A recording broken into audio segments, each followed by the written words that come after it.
Hey guys! Tonight we slip into a quieter corner of Victorian London, the part hidden not in shadows but in small print.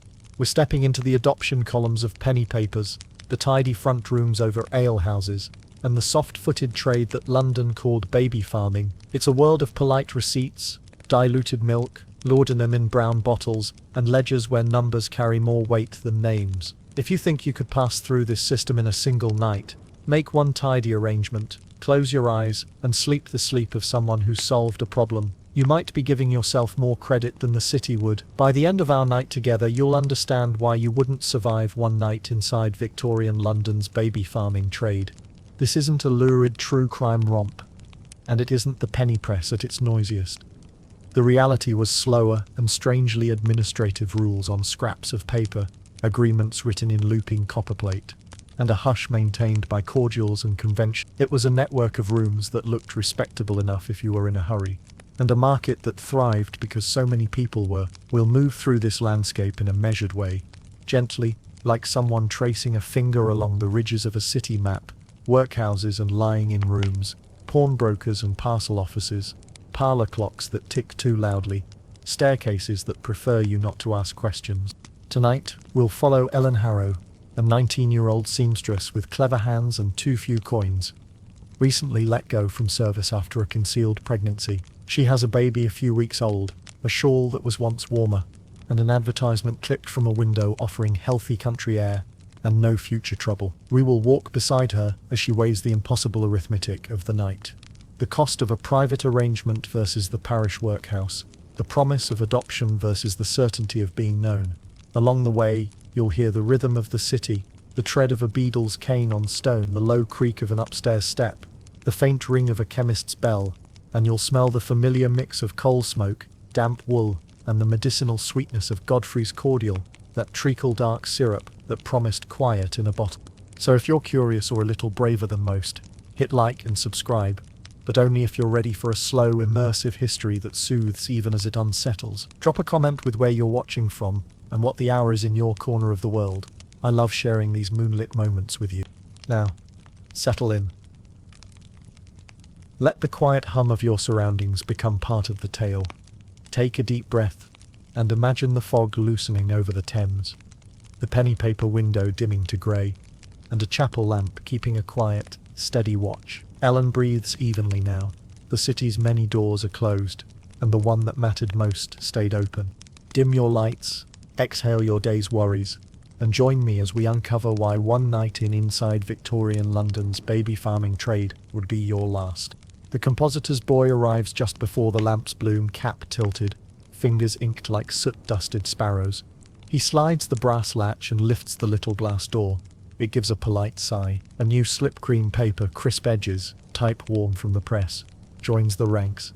Healthy infant wanted. Respectable married couple, country air, terms £10. Fleet Street hums beyond wheels on wet stone. Voices thinning toward evening. A city preparing to conduct its paperwork. Ellen feels a prickling at the nape. Hope asking to behave. The pain is smudged with the day's breathing. She rubs a crescent clear with her glove, and the fog politely fogs it back. London has opinions about clarity. Under her palm, gilt letters have dulled to sober brown, as if even gold must earn its shine. She counts coins by touch, the quiet arithmetic of pockets, and braces for the number she already knows.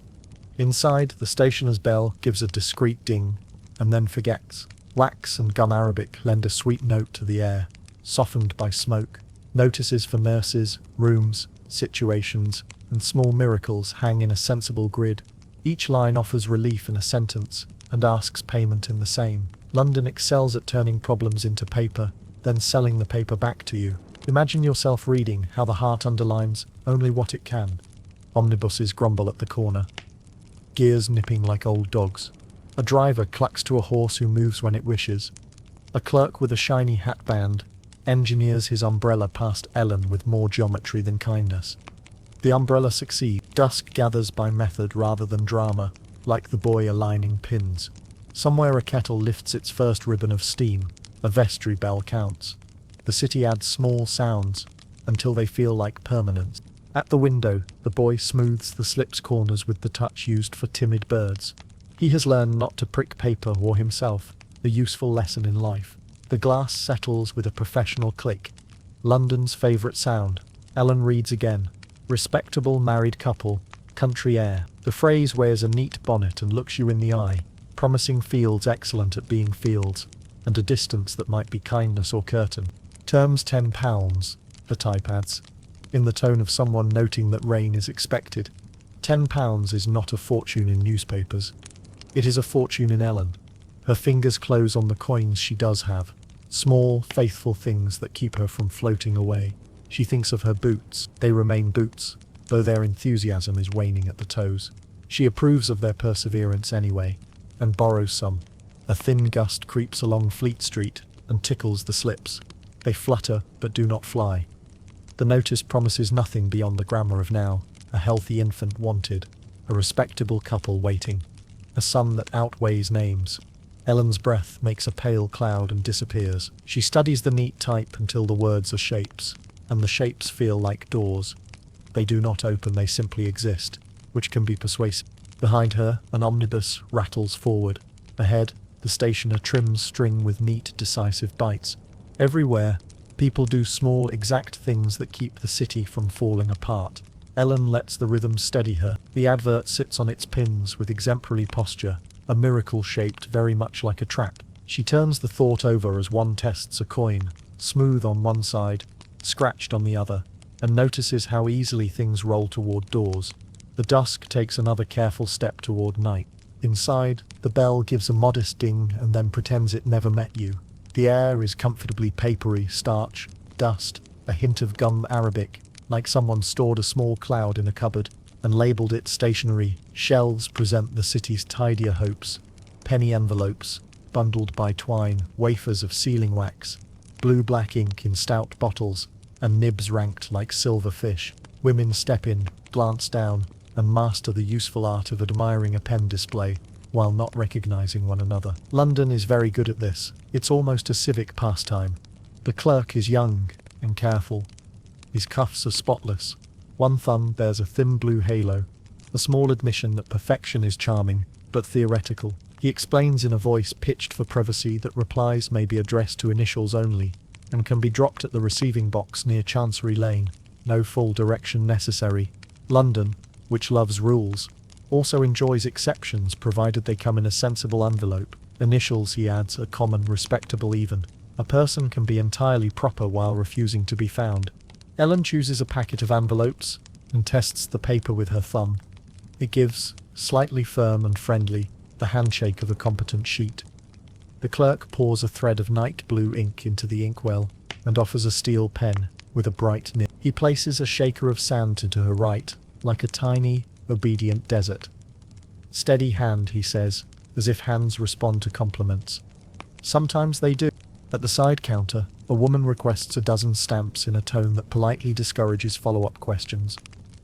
Another orders lined foolscap, for my cousin, pronouncing cousin with the gravitas of a legal defense. The shop cat, a seasoned figure in office politics, performs a measured patrol, then nests upon a ledger, as if auditing by absorption. From the cat's perspective, all names are aliases and all paper is a bed. Ellen bends to the page. She writes, "Carefully, Mrs. Harding," and pauses to consider the dignity of the H, which has grown a little taller than necessary. Capitals do enjoy themselves. She copies the letters again, not because she doubts them, but because repetition lends courage. The clerk, gently neutral, remarks that initials would suffice. MH will find its way through London as confidently as a fish that knows its river. Still, the name from the advert has a tidy sound. It suggests a parlor whose clock behaves, a garden hedge that minds its own leaves, a house where babies are always asleep and never simply tired. Names have ways of doing the heavy lifting that facts avoid. The pen leaks a blue tear at the tail of the jeer. Ink is a sensitive creature. It weeps easily. Ellen lifts the nib and waits. She shakes a light drift of sand across the word and listens to its faint hiss. Private weather, promising clear skies. The clerk rotates the inkwell a quarter turn, a ceremonial gesture toward order. It comforts more than it should. He recites the route again. Kindly wrote. Addressed to initials. Post before the second collection, receiving house at Chancery Lane slot to the right with a brass mouth that looks forgiving and is, if preferred, the errand boy will carry it for a halfpenny. He is swift and, according to shop tradition, almost honest. It's easier, the clerk says, than giving one's true direction. Easier is a practical word. True is an expensive one. Imagine yourself addressing an envelope and feeling the great city shrink to fit its corners. The paper creaks, domestic and reasonable. Ellen moistens the gum and brings the flap down. It seals with the soft confidence of a decision that can't be argued with for at least an hour. She smooths the surface once, then again. The letters sit there like a small boat with its name freshly painted, ready to launch upon the stream of collections and sorters and bags and boxes that carry so much of London's private life, while pretending not to notice any of it. Around her, purchases conclude in quiet choreography. Copper coins change hands. Parcels that look exactly alike begin lives that are nothing alike. The clerk chalks a sum on a slate, erases it with the side of his hand, and leaves a constellation of dust. The cat, audit completed, blinks approval. Ellen slips the stamped envelope into her glove and thanks the clerk. The bell offers its modest ding again, then resumes its retirement. Outside, the street folds her back into its evening rhythm. Inside, the shop restores itself to its baseline calm, where even uncertainty has a system. London loves a system. It keeps the mind from tripping over the heart.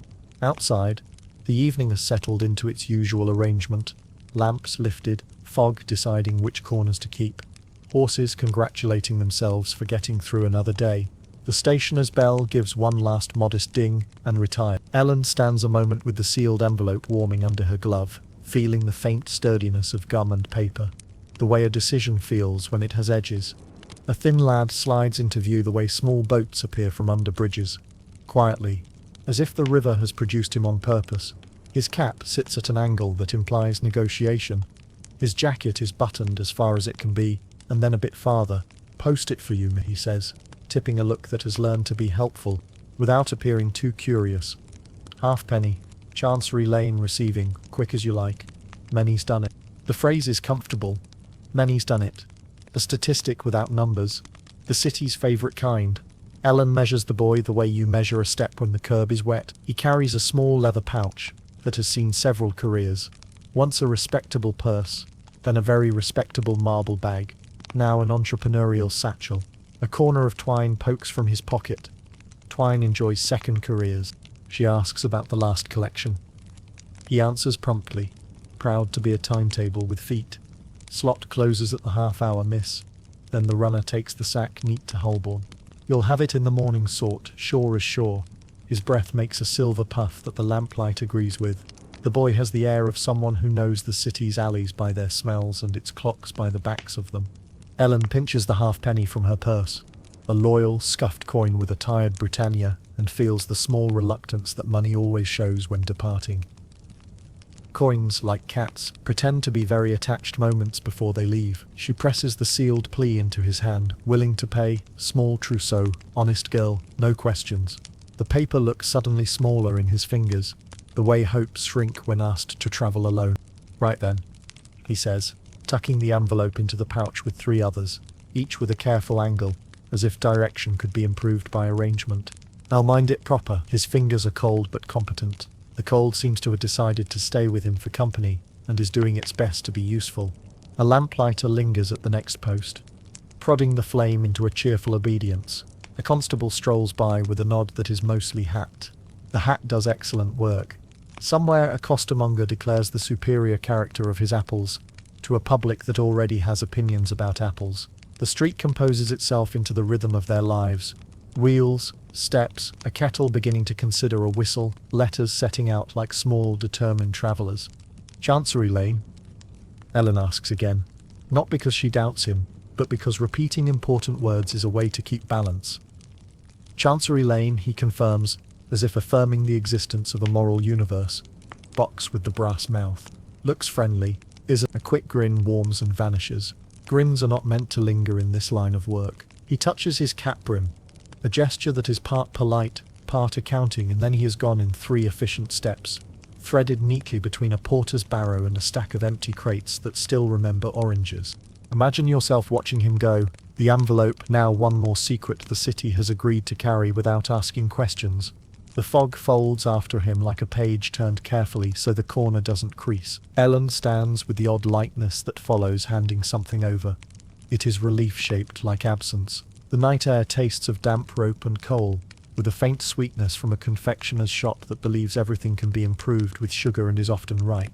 She tucks her purse away, checks the knot of her shawl. Always a good knot. It has survived worse, and listens for a moment to the soft clatter of a printer's cart. Turning onto the main road, new papers are on their way to windows like the one she just left. New promises in tidy lines. Behind her, the stationer draws his blind halfway. A seminial goodnight to the trade in hope, paper-sized. At the corner, the messenger boy breaks into a careful trot. The kind that does not spill anything important. He will reach the receiving box at the half hour, he always does. The brass mouth will open without opinion, swallow what is offered, and close again, faithful as furniture. In the morning a sorter will lift Ellen's letter in a grey room that smells faintly of dust and damp string, and the name Mrs. Harding will go on being tidy. For now, she has done the part that could be done. The city, which runs on errands performed by people who do not look one another in the eye, has accepted the bargain on her behalf. She draws a slow breath, lets it out, and feels the ground agree. The lamps burn steadily. The fog approves of the arrangement. The night, as usual, is willing to carry secrets if they are properly addressed. The parish beadle's cane ticks against stone with the unhurried confidence of a metronome. Tick for duty, tock for paperwork. He doesn't hurry the sound. The sound hurries no one.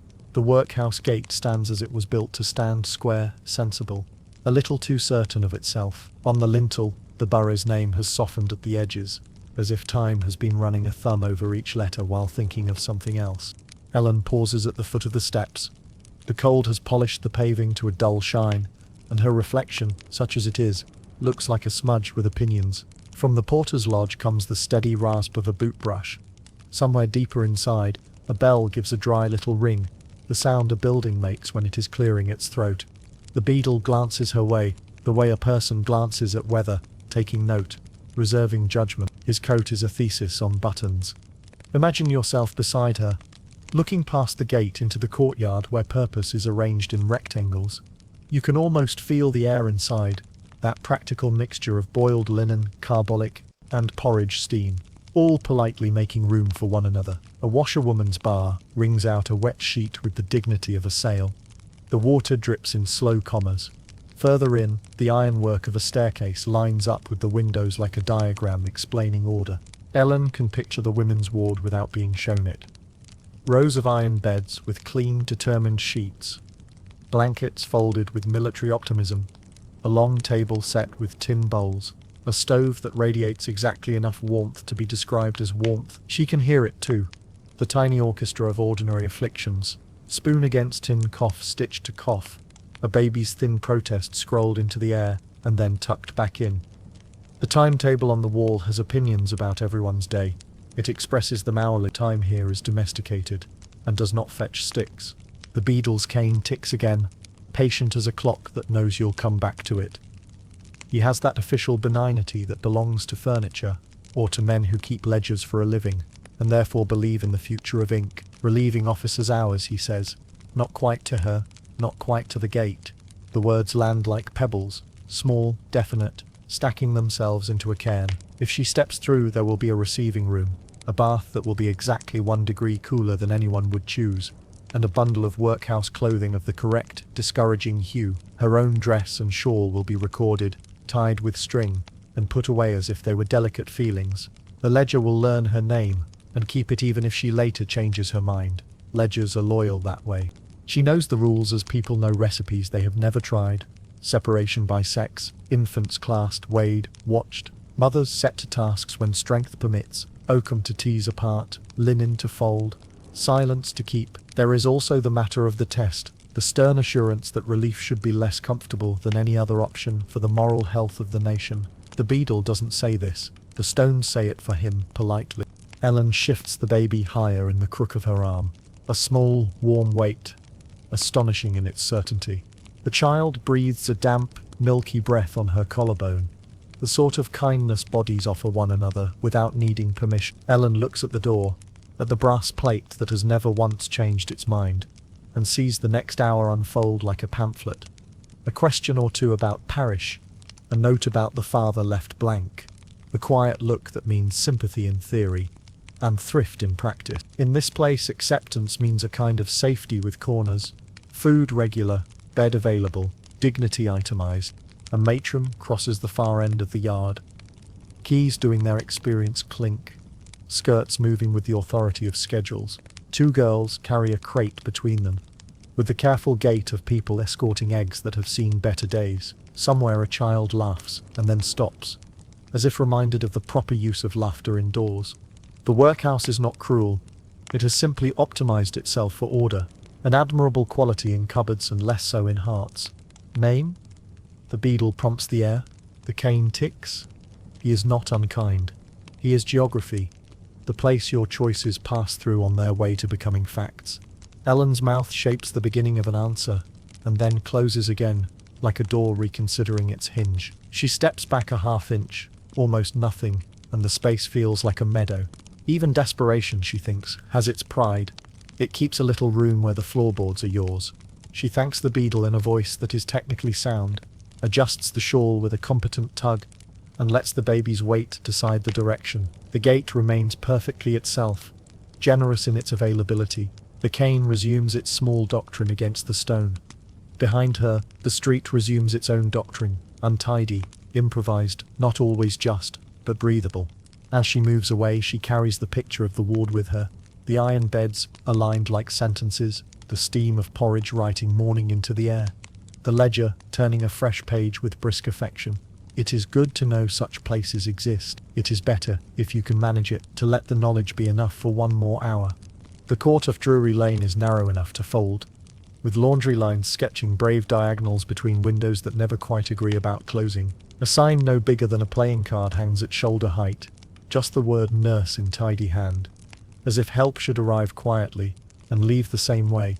Ellen steps through an arch where brick remembers older soot, and the air changes from street to indoors with a small, polite shiver.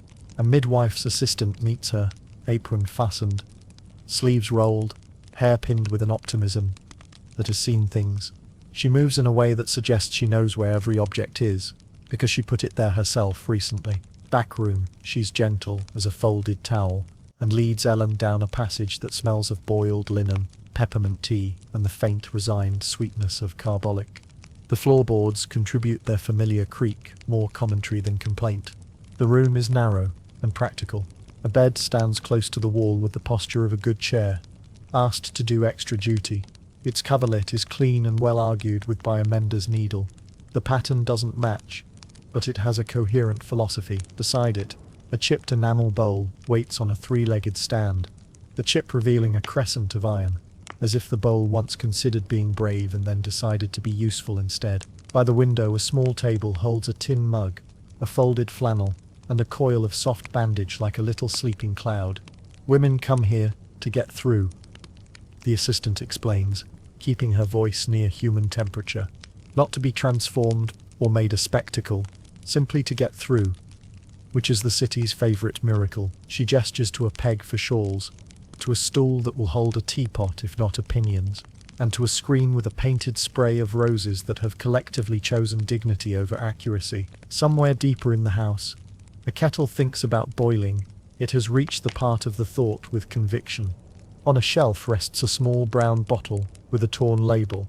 The surviving letters arrange themselves obligingly, the phrase cordial. The glass holds a syrup the colour of treacle, a duck. The assistant mentions it in the same tone one might use for weather. There if wanted. Often not a bad idea, sometimes too helpful. Treacle and laudanum. Victorian hush in solution. The city sells sleep to those who need silence more than dreams. Ellen looks, the baby stirs. The tiny mouth works, rooting with a determined delicacy that decides the question without consulting the minutes. She declines with a murmur. The bottle continues to be a bottle. It is very good at that. Imagine yourself in this room. The wallpaper, pale sprigs on cream, offers calm the way a neighbour offers advice, quietly, persistently, and on a looping schedule. A clock on the mantel ticks, as if proud to be accurate, and a draft under the door makes a modest attempt to be weather. The window pane holds a round thumbprint of someone who looked out at just this hour yesterday, and found the same sky, which is reassuring of the sky. There is a cat, of course. There is always a cat in rooms, where cloth and care are stored. It arranges itself on a folded blanket, and commits to professional oversight of all linens. The assistant warms a flannel at the kettle, and brings it with 2 hands. Ceremonial as bread.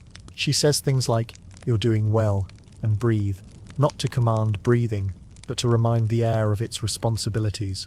She asks no questions that have to be answered today. There is a chart somewhere, she implies, but not in this room, and certainly not just now. The quiet here has been practiced. Ellen sits. The bed receives her with the sigh of springs that have learned confidentiality. The baby settles along her arm, a small, convincing weight. Outside, a coster calls plums. The sound arrives softened as if wrapped in muslin. The assistant pours tea, weak but warm, and sets it where a hand can find it without looking. "You can rest," she says, meaning either for 10 minutes or for an hour, whichever turns out to be possible, she adds, half to the air, that sometimes the best medicine is time with a door that closes. On the table, beside the tin mug, lies a small ledger with a ribbon marker. Fees are modest when compared to the universe, and less modest when compared to a seamstress's purse. Payment is by the week, occasionally by the favour, sometimes by the grace of a friendly society. The assistant does not open the ledger now. There is a correct order to things. Warmth first, paper later. London forgets this sometimes. This room tries not. The baby's breath feathers Ellen's collarbone, small and regular, like a quiet metronome, correcting the day's tempo. She smooths the edge of the coverlet, notices the neatness of its darns, and feels the mind's tight knot loosen 1 notch when the assistant mentions the cordial once more, in case the night proves long. Ellen thanks her, and lets the thought pass like a cloud that has already done its raining elsewhere. The bottle goes on being patient. Outside, Drury Lane resumes its work of being London, industrious and slightly theatrical. Inside, the room keeps its vow of small mercies, clean linen, warm water, a chair that believes in shoulders, and a nurse who knows when to speak and when to count the baby's breaths in her head. Getting through, here, means exactly that.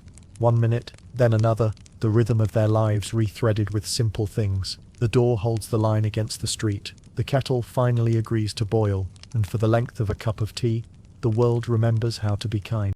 The parish visitor appears the way evening does, without fuss, entirely sure of her timing. A grey shawl wraps her shoulders with the authority of an extra rule.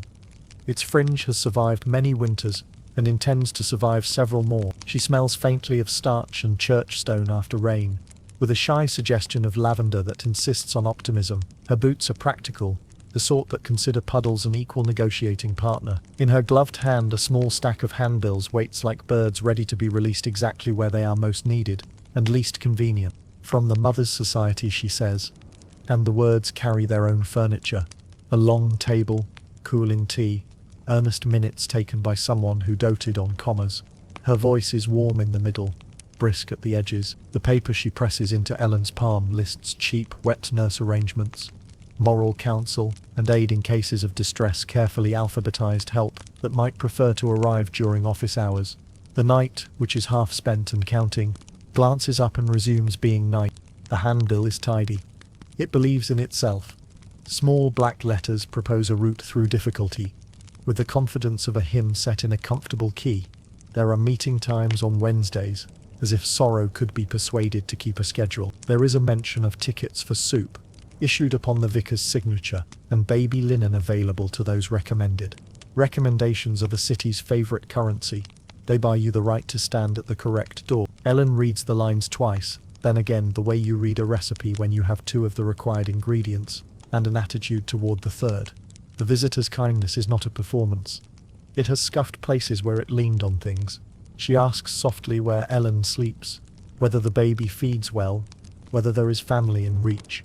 She doesn't interrogate, she gathers. When Ellen's answers aren't narrow, the visitor nods, as if she expected the lane to be this long. We do have a list, she admits, and it has a way of lengthening when we look away. Lists do that. They enjoy feeling useful. Imagine yourself listening while the city murmurs behind them, cartwheels smoothing themselves over damp stone. A lamplighter's pole tapping a glass hive into warm life. The distant cheer of someone who has solved the problem of the evening with bread and a herring. The handbill makes a crisp sound as Ellen folds it. Paper likes being purposeful. Her glove gives a small resistance, then accepts the bill with the air of a pocket accustomed to both promises and pennies. The visitor speaks of a lying-in charity 2 streets over, that sometimes has a bed, of a friendly society that will advance a trifle against next week's hope, of a Bible woman who is better at broths than sermons, and can be sent in the morning. She produces a card with a name written in the careful script of someone who has taken an oath against blots. "Show this at the door," she says. Doors, when presented with a card, often pretend they have always liked you. "Tonight," Ellen says, is already quite far along. The baby answers with a soft rooting motion that could be translated as yes, presently. The visitor looks at the small face, and the line of her mouth moves 1 degree toward wishfulness. Tonight, she agrees, is stubborn, but morning is remarkably punctual. It is a small joke, gently offered. The night allows it. Somewhere nearby, a kettle takes on an ambitious tone. She asks if Ellen has eaten. And when Ellen hesitates, the visitor produces a round of bread and a paper twist of cheese, from the sort of bag that has solved many such hesitations. Charity, when it travels, learns to pack sensibly. Ellen accepts. The crust is sensible too, and the cheese has opinions, but both are nourishing. The visitor watches the baby breathe with the attention of a clockmaker, then tucks a second-hand bill into the shawl, class for mothers, Thursdays, with a note about instruction in infant care that reads like a promise to keep fear company while it calms down. "Come if you can," she says. "If not, send word with Mrs. Baines at the washhouse. We collect messages like socks." The humour is dry, like a good towel. Her power, however, is properly measured. She cannot alter fees by decree, or conjure beds from adjectives, or bend the parish ledger into immediate generosity. She can place names where names might be seen, and bread where bread will be eaten, and warmth where a shoulder is learning what weight feels like. It is not nothing, it is also not enough. The handbill softens in Ellen's glove, a single page trying to be a blanket. When she squeezes, it crumples with a sound like a fallen leaf. One modest season ending while the tree pretends not to notice. The visitor notices, of course. She puts her gloved hand over Ellen's for a moment. A pressure that says we will speak again even if schedules argue. Then she adjusts her shawl, which seems to adjust her, and moves on with the quiet efficiency of someone who knows the map of need by heart. A doorway accepts her. A bell consents to be rung, and another paper bird finds a new hand. Ellen watches the grey shawl disappear into fog that makes a thoughtful business of it. The bread sits warm in her pocket. The card waits with its careful name. The night continues to be night. She folds the handbill once more, neater now, and tucks it close. Kindness has stepped in, measured the room, and left a lamp turned low. Power will arrive later, with forms. For the moment, she has a small map, a little food, and a baby whose vote remains unwavering. The world does not open, exactly, but it makes room to breathe. The reply arrives, before the afternoon has finished deciding whether to rain. Astonishing speed in a city that can take an hour to move a cart across a bridge. A small fist raps the lodging house door. A landlord's child stands solemn as a postmaster, and presents an envelope addressed to initials that look poised to walk off the page. Inside, "Come after 9. Bring babe and fee. Signed, Mrs. Harding." The letters keep their hats on. The time, you notice, does a certain amount of the talking. Ellen reads it twice, then once more, because repetition lends courage, and also checks for tricks. The words remain themselves, quiet and practical, as if they've been offered many times, and have learned modesty. After 9 means darkness to walk through, and fewer eyes behind curtains. Bring babe and fee is tidy arithmetic. The city likes a sum it can count. The address belongs to a narrow house perched above a public house, whose sign, a cheerful schooner with an eternal breeze, creaks gently on its hinges. Downstairs, sailors' songs slur into the street and grow kinder as they travel. The threshold smells of hops, sawdust, and that particular evening bravery served by the pint. A chalkboard promises victuals and keeps most of its promises. Respectability is claimed, not proved, but it has made an effort. The brass step is polished, the door paint is fresh, and 2 lace curtains have been starched into good behaviour. Imagine yourself arriving just before 9 with a shawl pulled close, a baby finding your pulse by instinct, and coins buttoned into a pocket that has never liked arithmetic this much. The alehouse door opens and closes in an amiable rhythm, letting out a low tide of voices, and the clink of glassware performing its lifelong duties. A fiddler tests a phrase and then another. Someone coughs in a way that suggests both character and pipe smoke. Above it all, a staircase leads upward, boards worn smooth by many respectable feet, and some that were only visiting the concept. A printed card in the entry proclaims rooms to let, quiet in a serif that believes itself. The word quiet does its best work upstairs, where the baseline of the tap room becomes a steady murmur like a distant mill. A narrow runner climbs the steps with threadbare dignity, each stair announcing itself with a small, practiced creak. The banister is polished by the city's favourite polish, human hands. On the landing, a fern contemplates survival with admirable patience. Mrs. Harding's door is the one with the shining knob and the faintest smell of lavender, the universal shorthand for trustworthy. Ellen notices how the corridor has been curated, a print of a ship at anchor, industry resting, a lithograph of the Queen, approval on credit, and a Bible on a small table that has opinions about dusting. There is even a crocheted antimacassar stationed like a sentry on the chair nearest the door, proof that respectability can be arranged in layers, like a decent pie. She waits, because the letter said after 9, and the older houses believe in punctuality to the minute. The baby murmurs and quiets. From below a laugh reaches them, softened by floorboards into something more like weather than noise. Somewhere a clock ticks with the confidence of an instrument that has never doubted its purpose. Ellen listens until her breathing finds the clock's rhythm. The city is very good at providing metronomes. When the door opens, a sliver of lamplight draws a bright line across the runner, a woman's silhouette. A neat bodice, a collar that has made an appointment with starch, stands for a moment in assessment. Miss Harding, she says, and the name fits her like a borrowed glove, which is to say competently. She gestures Ellen inside, a small efficient wave that implies tea will be part of the proceedings if the meeting proves symmetrical. The room beyond is determinedly respectable. Chairs with backs at attention, a mantel clock that takes its responsibilities personally, a china shepherdess who has weathered many conversations without forming an opinion. The air carries a faint admixture of soap and the clean edge of gin. On a side table, a ledger waits with the calm of furniture that knows it will be consulted. The window looks onto the alley, but the curtain kindly pretends otherwise. Ellen stands with the baby drawn close, feeling the slow ebb and return of the taproom's music through the floor. It isn't unpleasant. It's simply the building's idea of a lullaby. Respectability in London often lives upstairs from compromise. The letter rests in her pocket like a small engine. The coins keep their counsel. She notices that the room's silence is curated rather than natural, the sort of quiet achieved by closing 3 doors in a well-practiced order. After 9, Mrs. Harding repeats, pleased that the rule has held. You brought what's needed. The question is gentle, the way a key is gentle when it knows the lock. Ellen nods. The baby, sensible as ever, stirs once, then resumes the business of being small and certain. The clock advances a minute. The building breathes. Outside, the schooner on its sign keeps sailing toward a painted horizon. Inside, respectability waits to be demonstrated, receipt by receipt. The room smells faintly of starch and gin, 2 substances that in London are often asked to keep order. The curtains have been pressed into obedience. The chairs know their angles.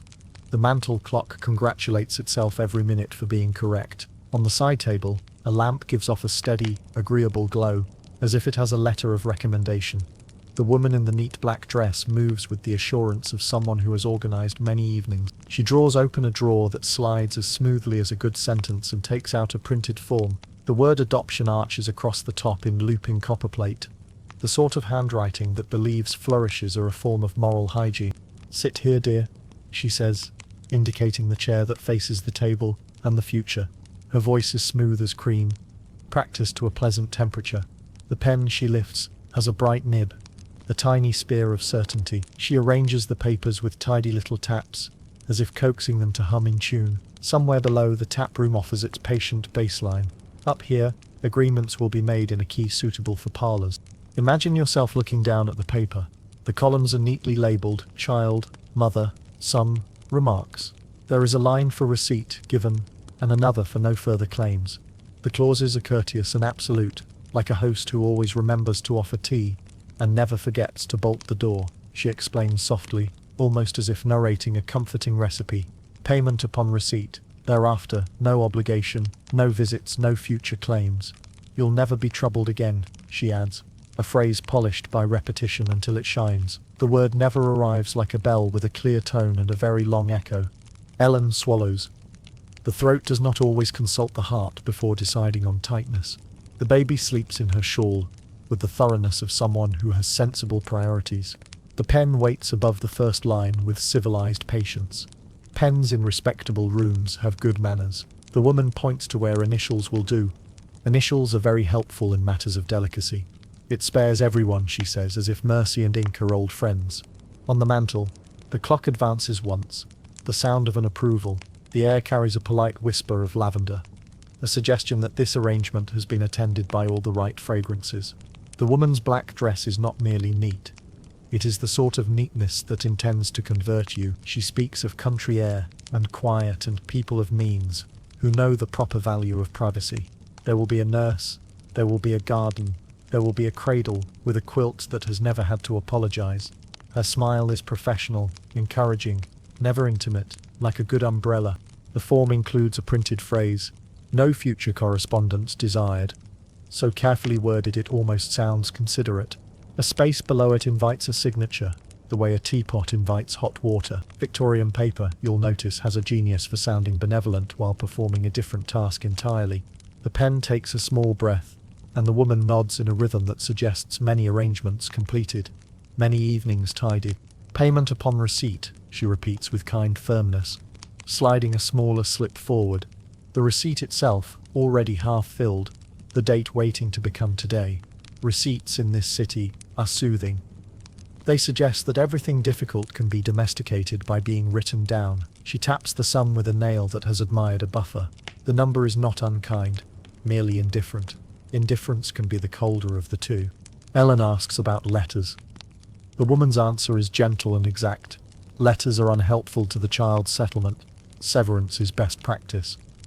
You'll never be troubled again, she says once more, because the phrase performs well. The never catches in Ellen's ear, a word too large for the room. It expands quietly until the curtains have to hold their ground. Never is a clock with no hands, a road with no milestones, a door that forgets where it leads. She offers tea. Of course she does. Proper forms are thirsty. The cup trembles fractionally in its saucer, and then remembers itself. Ellen's coins sit in her glove like a small, loyal crowd. The woman does not reach for them yet. There is an order to things. Name first, or initials, then the sum, then the neat exchange of papers, and finally the soothing flutter of a receipt settling into a pocket. We manage all the particulars, the voice continues, so that you may rest. The pen finds Ellen's fingers. The nib glints, the line waits. The baby breathes, a small, contented sound that has nothing to do with law. Downstairs, someone laughs. Upstairs, the clock approves again. In the balance between quiet and consequence, the paper pretends to weigh everything fairly. Ellen's hand hovers, then lowers, as if testing the temperature of a bath. The form does what forms do. It offers certainty at a cost measured in ink. And the word never, polite, well-dressed, unhurried, sits in the middle of the table, like a guest who intends to stay. The lane has made itself narrow on purpose, as lanes do when they wish to keep a secret. A small hired brougham waits with its oil lamps trimmed and trembling. 2 bright commas in a damp paragraph. The horse shifts weight from one careful hoof to the other, and exhales a ribbon of steam that approves of the weather. The driver, wrapped in a coat with opinions about rain, looks at nothing in particular. Not looking is part of his job. In the city's silent economies, discretion wears a hat and faces forward. Mrs. D, the woman says pleasantly, as if renaming were akin to offering tea. The syllable is efficient. Wipe clean, made for receipts. Ellen nods, feeling the baby's small heat along her ribs, and climbs into the carriage beside the new initial. The door shuts with the soft ethics of good upholstery. The latch makes a compact with the night. Outside, the horse gathers itself. The wheels begin their patient grammar. Roll, pause, roll, punctuation for streets that have learned to proceed without argument. London slides past in wet panes and horse breath. Imagine yourself inside with them, the glass fogging where you lean slightly, the seat's edge pressing a quiet line into your thigh. The window shows the world as a moving watercolour. A lamplighter's pole, briefly a comet. A shop front, a page turned too quickly. A constable's silhouette edited by drizzle. The city's edges loosen, corners blur contentedly. London loves straight lines on maps and curved ones in practice. The driver takes a left, then a right, then another left that might also be a right if you are new to this part of town. Counting turns becomes a kind of lullaby, soothing and inaccurate. Mrs. Gloved hand rests on a reticule, whose clasp behaves. Beside it lies a folded paper that is not currently paperwork, which is an achievement for a paper in this city. She sits with the ease of a person who has rehearsed the posture of reassurance. "It isn't far," she says in a tone that could deliver weather, meals, or alibis with equal calm. The horse's hooves find their rhythm. 4 soft knocks on a door that keeps walking away. Damp leather breathes an old companionable smell. The carriage's springs settle into a civilized bounce that forgives cobbles and encourages thought. Somewhere near, someone whistles a tune that can't quite remember its second half. The night approves of forgetfulness in moderation. Inside, the lamplight makes a modest theatre of hands and faces. Ellen's fingers relax around the baby's shawl ties, and then tighten again. A tide learning the shoreline. The infant stirs, offers one experimental sigh, and returns to the business of warmth. Mrs. observes with a practiced small smile, the kind that makes no promises and keeps them. "Country air," she remarks, somewhere between statement and charm. "Very settling." The word settling enjoys a long career in such rooms. It is pleasantly ambiguous, like a well-behaved cloud. They pass a public house whose door releases a polite cheer, softened by the rain. A baker's window dimly displays tomorrow's bread, deciding to rise. A chemist's lamp keeps its steady watch over bottles that believe themselves to be solutions. Street after street arranges itself into the rhythm of their lives. Shutters closing, brooms finishing, cats demonstrating ownership with legal clarity. Ellen tries to fix landmarks, an iron balcony, a cracked cornice, but the carriage prefers ellipses to labels, one turn, and another, and the familiar steps away to let the evening do its work. Mrs. D speaks in brief, buttered sentences. The nurse has good hands. The household is quiet. The garden is surprisingly fine when dry, which it almost is sometimes. The city's vocabulary of comfort, quiet, good, fine, deployed with the accuracy of a measuring tape. She does not mention terms. Terms have already been spoken and repetition would be inelegant. The baby's breath steadies, a tiny bellows keeping the rooms weather temperate. Ellen watches rain thread down the glass, and considers how London conducts people from one address to another, while politely removing the path between. The driver does not consult them. He consults the old, unwritten map kept in his hands, where distances are measured in corners, and the patience of horses. He turns once more along a terrace that has trimmed its step and polished its knocker. The world redraws itself into neatness. For a moment the carriage waits, breathing, really. Lamps humming, horse considerate. Then the driver climbs down with the quiet choreography of a man who has practiced not being the story. He opens the door.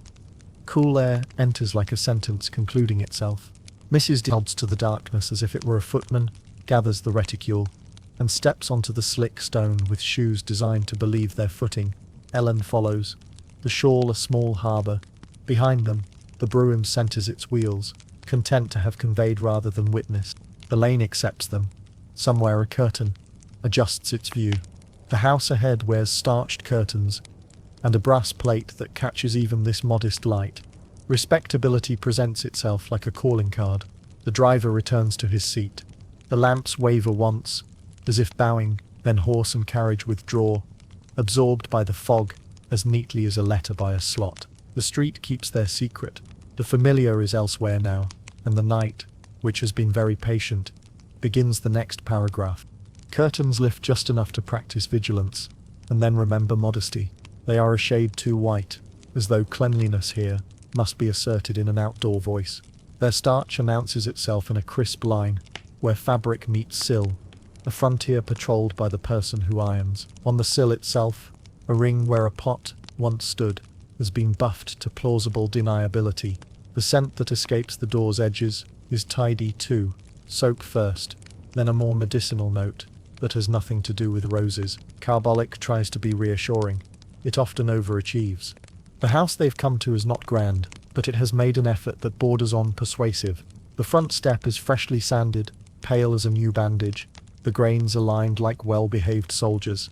A fine dust clings to the edges, as if the broom enjoyed its work and then admired it. The brass striker gleams with the self-esteem of metal that has met a rag and a purpose. It reflects the lamp's small flame in a neat oval, respectability rehearsing itself in miniature. The door paint has no chips to confess. Its colour is the exact compromise between fashionable and sober that paint prefers when it means to be believed. The terrace thins toward its end, the way a sentence does when it decides it has said enough.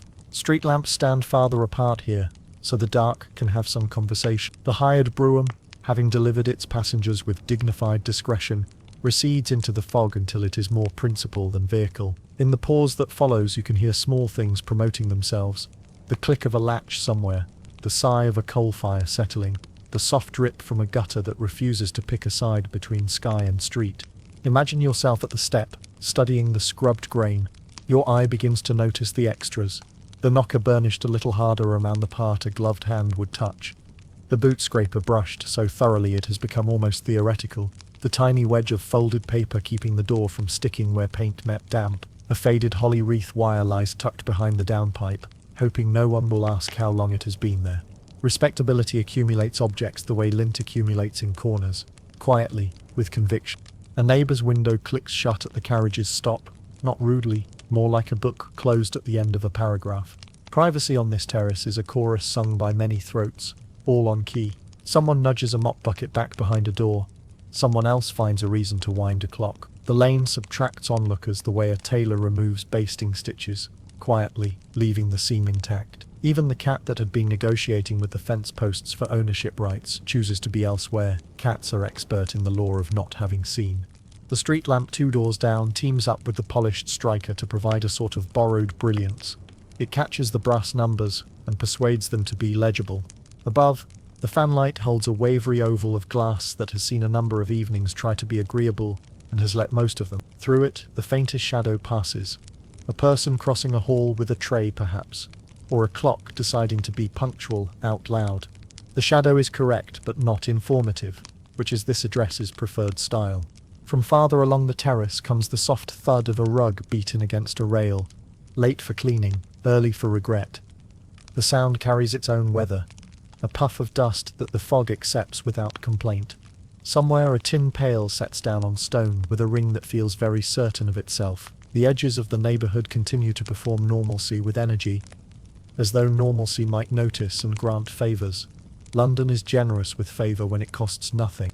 Ellen feels the baby shift, a small, warm recalibration under the shawl, and reads the front step, the way one reads a face that has practiced being calm. The neatness here is declarative.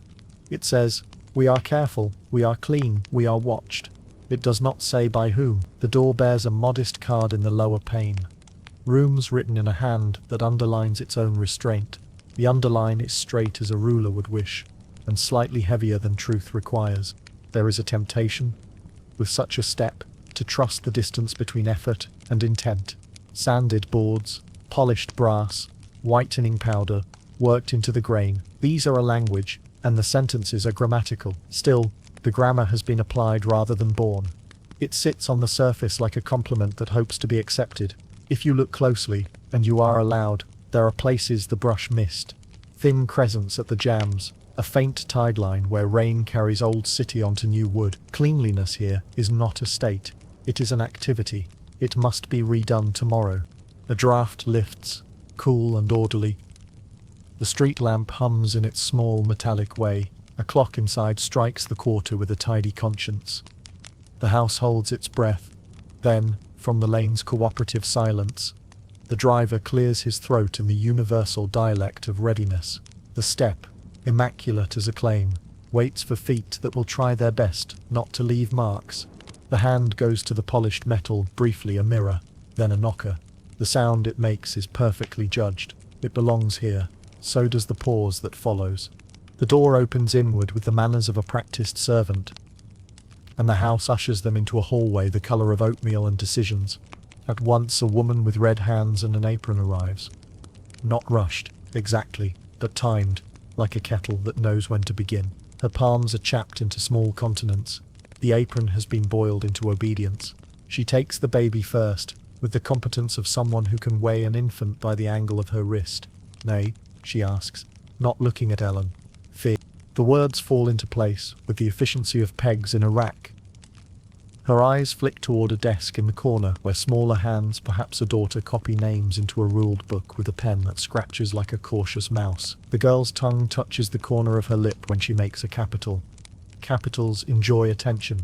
Under remarks, someone writes quiet, small bundle, as if noting the weather. There is room on the page for many weathers.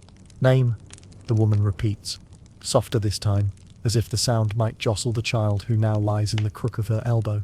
Ellen answers. The girl at the desk listens with the cool devotion of a scribe, and writes the letters without pity or haste. She sands the ink with a little sigh that might belong to the paper, or to the day. The housekeeper turns the baby, assessing wrists, breath, the tidy oval of a cheek. She doesn't coo, she inventories. It is not unkindness. It is policy conducted by touch. The desk is ruled into obedience. Columns for name, age, amount, from, remarks. The ink line along amount has a slightly heavier hand, as if silver were a word that enjoyed attention too. A string-tied packet of receipts waits with the casual authority of a sober aunt. On the floor near the skirting board, a small basket has tucked itself into anonymity. Empty now, or pretending. The daughter copies the date at the top of the sheet, and crosses her T's with a discipline that suggests household standards and a keen relationship with sandpaper. Imagine yourself standing just inside this ordinary neatness. The hallway smells of soap, persuaded to be brave, of carbolic rehearsing reassurance, and of milk that has been near a pump. The clock is the sort that believes in itself, and ticks at an encouraging pace. A narrow table holds a dish of buttons, a domestic constellation next to a ribbon tin, whose lid rests beside it like a hat set down temporarily. On a peg, a measuring tape hangs like a well-travelled snake. Everything suggests activity that has become system.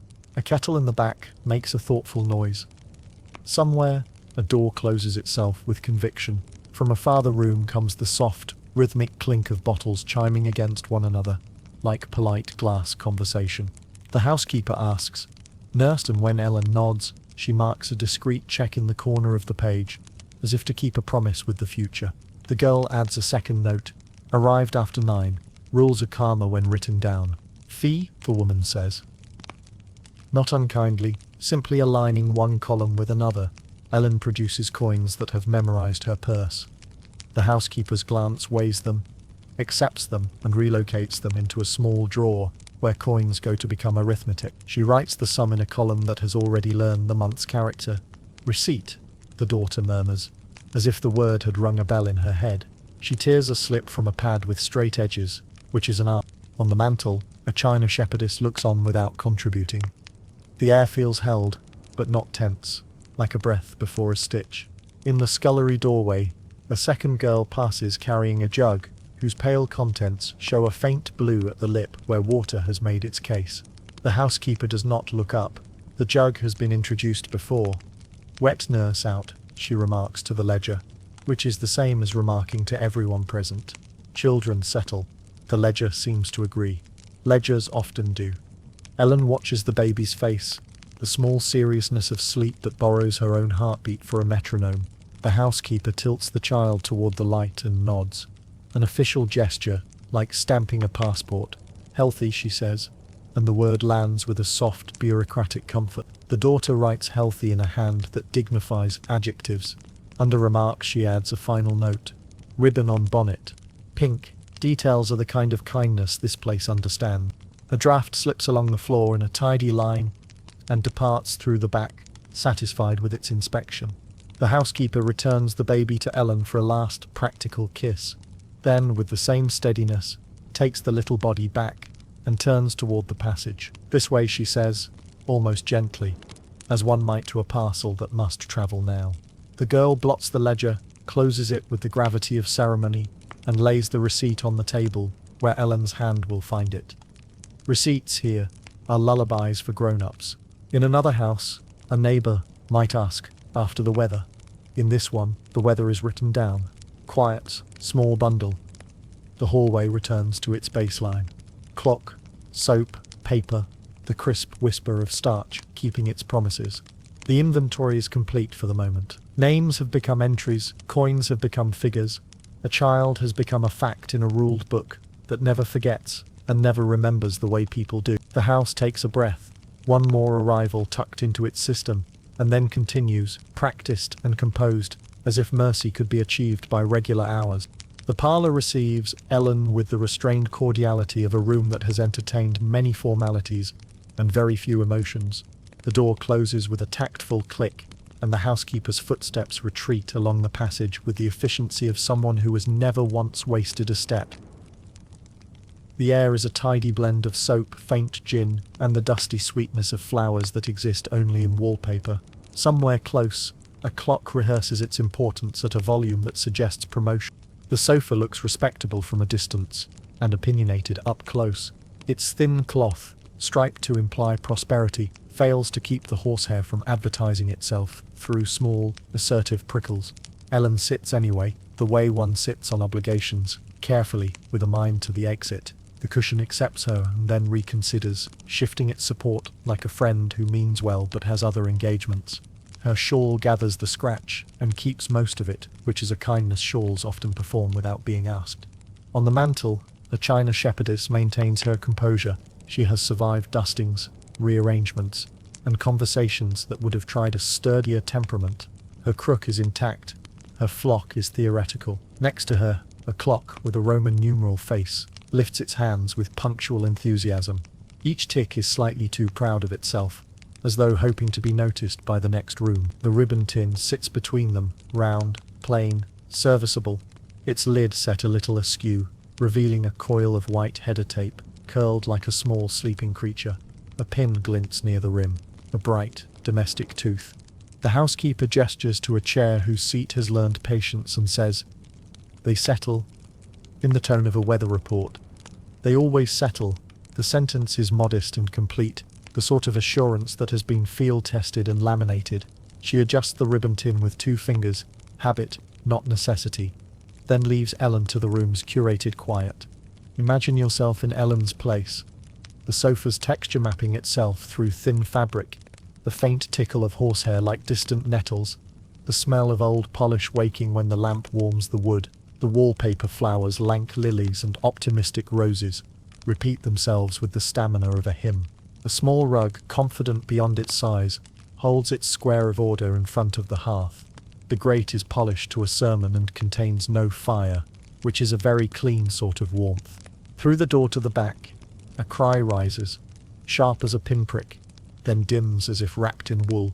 The change is brisk rather than cruel, practiced rather than improvised. Somewhere a bottle's rubber teat makes a small squeak, somewhere a hand pats with measurable rhythm. The house has learned to manage noise the way it manages dust, energetically, daily, and with the sort of results that look like absence. The clock approves the method, every 60 seconds. The ribbon tin regards the room with quiet authority. Its whitened tape is the kind used for caps and bands, for tying, for tidying, for the gentle insistence of order. Ellen wonders how much of the house's discipline is anchored by that coil, how often neatness has been achieved with exactly 20 inches and a bow.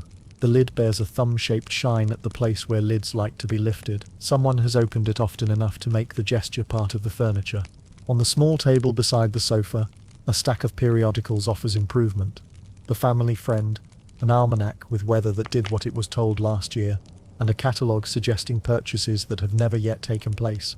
The pages smell faintly of ink and patience. Ellen runs a finger along the edge of a page and leaves a pale track in the dust that isn't there. The room approves of this kind of interaction. Quiet, reversible, almost ceremonial. Another short cry arrives, thin as thread, and as quick to be drawn through a needle's eye. The muffling follows, competent, practiced. They settle, the memory of the housekeeper repeats, and the phrase folds itself over the sound like a shawl. The silence that returns is not empty. It is organized. It stacks itself neatly in the corners and balances on the mantel between shepherdess and clock, not touching either.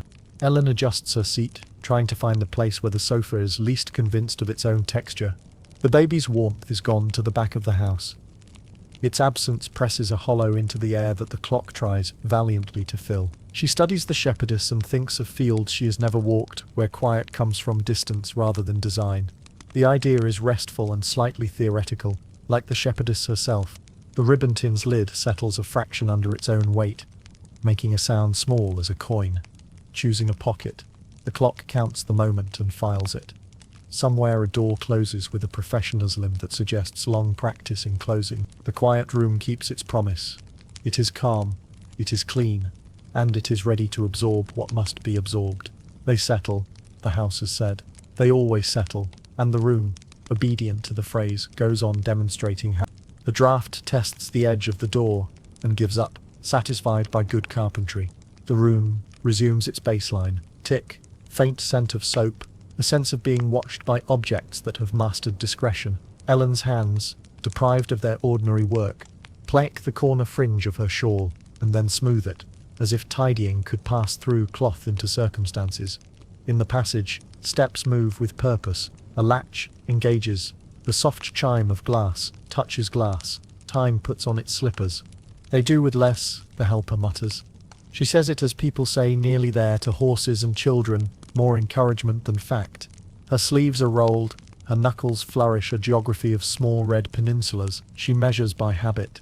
The practiced tilt, the quick writing, a thumb's breadth for luck. Movements so settled they might be Muscle's own handwriting. The rule is easy to state and difficult to admire. Milk first, then water, then a little more water. Because the jug will stretch the pennies if the jug is asked properly. Imagine yourself watching from the doorway. The air smells of soap that has worked, of tin that has been scrubbed into a good mood, of milk with the first seriousness knocked out of it. From the range, a tired heat rises, the kind that keeps kettles companionable and tempers nothing else. A narrow window, patterned with the memory of yesterday's rain, grants a wafer of light that finds the steam and writes its signature there. The scullery keeps its own weather cool, damp and industrious. Stone flags remember every bucket that ever crossed them. A narrow runnel along the wall escorts drips toward a drain that performs its duties without applause. On the table, a jug waits beside a pail from the pump. The pail has a clean ring where water has learned to stop. The jug carries a faint milky bloom that resists soap on principle. At the jug's tin rim, the liquid shows a pale bluish edge, the colour of compromise. The helper lines up bottles like small soldiers volunteering for order. Each has a rubber teat that looks friendly, if you are new to such things. She checks them with a pinch, then another routine kindness doing its rounds. A kettle sifts a ribbon of hot into a basin. Bottles sit in the warmth and try out the idea of being agreeable. The helper's lips move as she counts. She never admits this to anyone, not from shame, but because counting is a private superstition, like stroking a cat for luck and pretending it was for the cat. On a shelf, a measuring spoon with an ambitious handle rests beside a folded muslin square. The muslin catches stray flecks when the milk forgets itself. Do with less, she repeats, and this time the words land on the muslin, on the spoon, on the thin line of blue at the jug's edge. She has long since stopped hearing her own justifications. They travel ahead of her like a house smell, familiar and undiscussed. The scullery nods back with its ordinary noises, clink, hiss, the soft clap of a cork finding home. In the corner, a small slate leans against the wall, chalked with simple declarative facts. 6 at dawn, 4 at 8, 4 at noon, and so on. Numbers behave well on slate. They do not argue or cry. They also do not hunger. The helper glances, adjusts, pours, a tablespoon more water, because the pail is nearer than the dairy, because coins behave like cats about leaving, because ledgers must smile by week's end. The terrace thins toward its end, the way a sentence does when it decides it has said enough. Street lamps stand farther apart here, so the dark can have some conversation. The hired brougham, having delivered its passengers with dignified discretion, recedes into the fog until it is more principal than vehicle. In the pause that follows you can hear small things promoting themselves. The click of a latch somewhere, the sigh of a coal fire settling, the soft drip from a gutter that refuses to pick a side between sky and street. The house they've come to is not grand, but it has made an effort that borders on persuasive. The front step is freshly sanded, pale as a new bandage. The grains are lined like well-behaved soldiers. A fine dust clings to the edges, as if the broom enjoyed its work and then admired it. The brass striker gleams with the self-esteem of metal that has met a rag and a purpose. It reflects the lamp's small flame in a neat oval, respectability rehearsing itself in miniature. The door paint has no chips to confess. Its colour is the exact compromise between fashionable and sober that paint prefers when it means to be believed. Curtains lift just enough to practice vigilance, and then remember modesty. They are a shade too white, as though cleanliness here must be asserted in an outdoor voice. Their starch announces itself in a crisp line, where fabric meets sill, a frontier patrolled by the person who irons. On the sill itself, a ring where a pot once stood has been buffed to plausible deniability. The scent that escapes the door's edges is tidy too, soap first, then a more medicinal note that has nothing to do with roses. Carbolic tries to be reassuring. It often overachieves. A neighbour's window clicks shut at the carriage's stop, not rudely, more like a book closed at the end of a paragraph. Privacy on this terrace is a chorus sung by many throats, all on key. Someone nudges a mop bucket back behind a door. Someone else finds a reason to wind a clock. The lane subtracts onlookers the way a tailor removes basting stitches, quietly, leaving the seam intact. Even the cat that had been negotiating with the fence posts for ownership rights chooses to be elsewhere. Cats are expert in the law of not having seen. Imagine yourself at the step, studying the scrubbed grain. Your eye begins to notice the extras. The knocker burnished a little harder around the part a gloved hand would touch. The boot scraper brushed so thoroughly it has become almost theoretical. The tiny wedge of folded paper keeping the door from sticking where paint met damp. A faded holly wreath wire lies tucked behind the downpipe, hoping no one will ask how long it has been there. Respectability accumulates objects the way lint accumulates in corners, quietly, with conviction.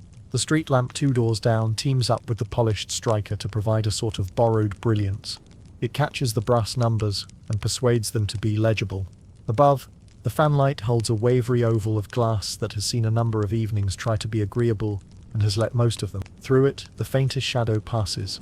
A person crossing a hall with a tray, perhaps, or a clock deciding to be punctual out loud. The shadow is correct but not informative, which is this address's preferred style. From farther along the terrace comes the soft thud of a rug beaten against a rail, late for cleaning, early for regret. The sound carries its own weather, a puff of dust that the fog accepts without complaint. Somewhere a tin pail sets down on stone with a ring that feels very certain of itself. The edges of the neighbourhood continue to perform normalcy with energy, as though normalcy might notice and grant favours. London is generous with favour when it costs nothing. Ellen feels the baby shift, a small, warm recalibration under the shawl, and reads the front step, the way one reads a face that has practiced being calm. The neatness here is declarative. It says, "We are careful, we are clean, we are watched." It does not say by whom. The door bears a modest card in the lower pane. Rooms written in a hand that underlines its own restraint. The underline is straight as a ruler would wish, and slightly heavier than truth requires. There is a temptation, with such a step, to trust the distance between effort and intent. Sanded boards, polished brass, whitening powder, worked into the grain. These are a language, and the sentences are grammatical. Still, the grammar has been applied rather than born. It sits on the surface like a compliment that hopes to be accepted. If you look closely, and you are allowed, there are places the brush missed. Thin crescents at the jambs, a faint tide line where rain carries old city onto new wood. Cleanliness here is not a state. It is an activity. It must be redone tomorrow. A draught lifts, cool and orderly. The street lamp hums in its small metallic way. A clock inside strikes the quarter with a tidy conscience. The house holds its breath. Then, from the lane's cooperative silence, the driver clears his throat in the universal dialect of readiness. The step, immaculate as a claim, waits for feet that will try their best not to leave marks. The hand goes to the polished metal, briefly a mirror, then a knocker. The sound it makes is perfectly judged. It belongs here. So does the pause that follows. The door opens inward with the manners of a practiced servant, and the house ushers them into a hallway the colour of oatmeal and decisions. At once a woman with red hands and an apron arrives. Not rushed, exactly, but timed, like a kettle that knows when to begin. Her palms are chapped into small continents. The apron has been boiled into obedience. She takes the baby first, with the competence of someone who can weigh an infant by the angle of her wrist. Nay, she asks, not looking at Ellen. Fear. The words fall into place with the efficiency of pegs in a rack. Her eyes flick toward a desk in the corner where smaller hands, perhaps a daughter, copy names into a ruled book with a pen that scratches like a cautious mouse. The girl's tongue touches the corner of her lip when she makes a capital. Capitals enjoy attention. Under remarks, someone writes quiet, small bundle, as if noting the weather. There is room on the page for many weathers. Imagine yourself standing just inside this ordinary neatness. The hallway smells of soap, persuaded to be brave, of carbolic rehearsing reassurance, and of milk that has been near a pump. The clock is the sort that believes in itself, and ticks at an encouraging pace. A narrow table holds a dish of buttons, a domestic constellation next to a ribbon tin, whose lid rests beside it like a hat set down temporarily. On a peg, a measuring tape hangs like a well-travelled snake. Everything suggests activity that has become Name, the woman repeats, softer this time, as if the sound might jostle the child who now lies in the crook of her elbow.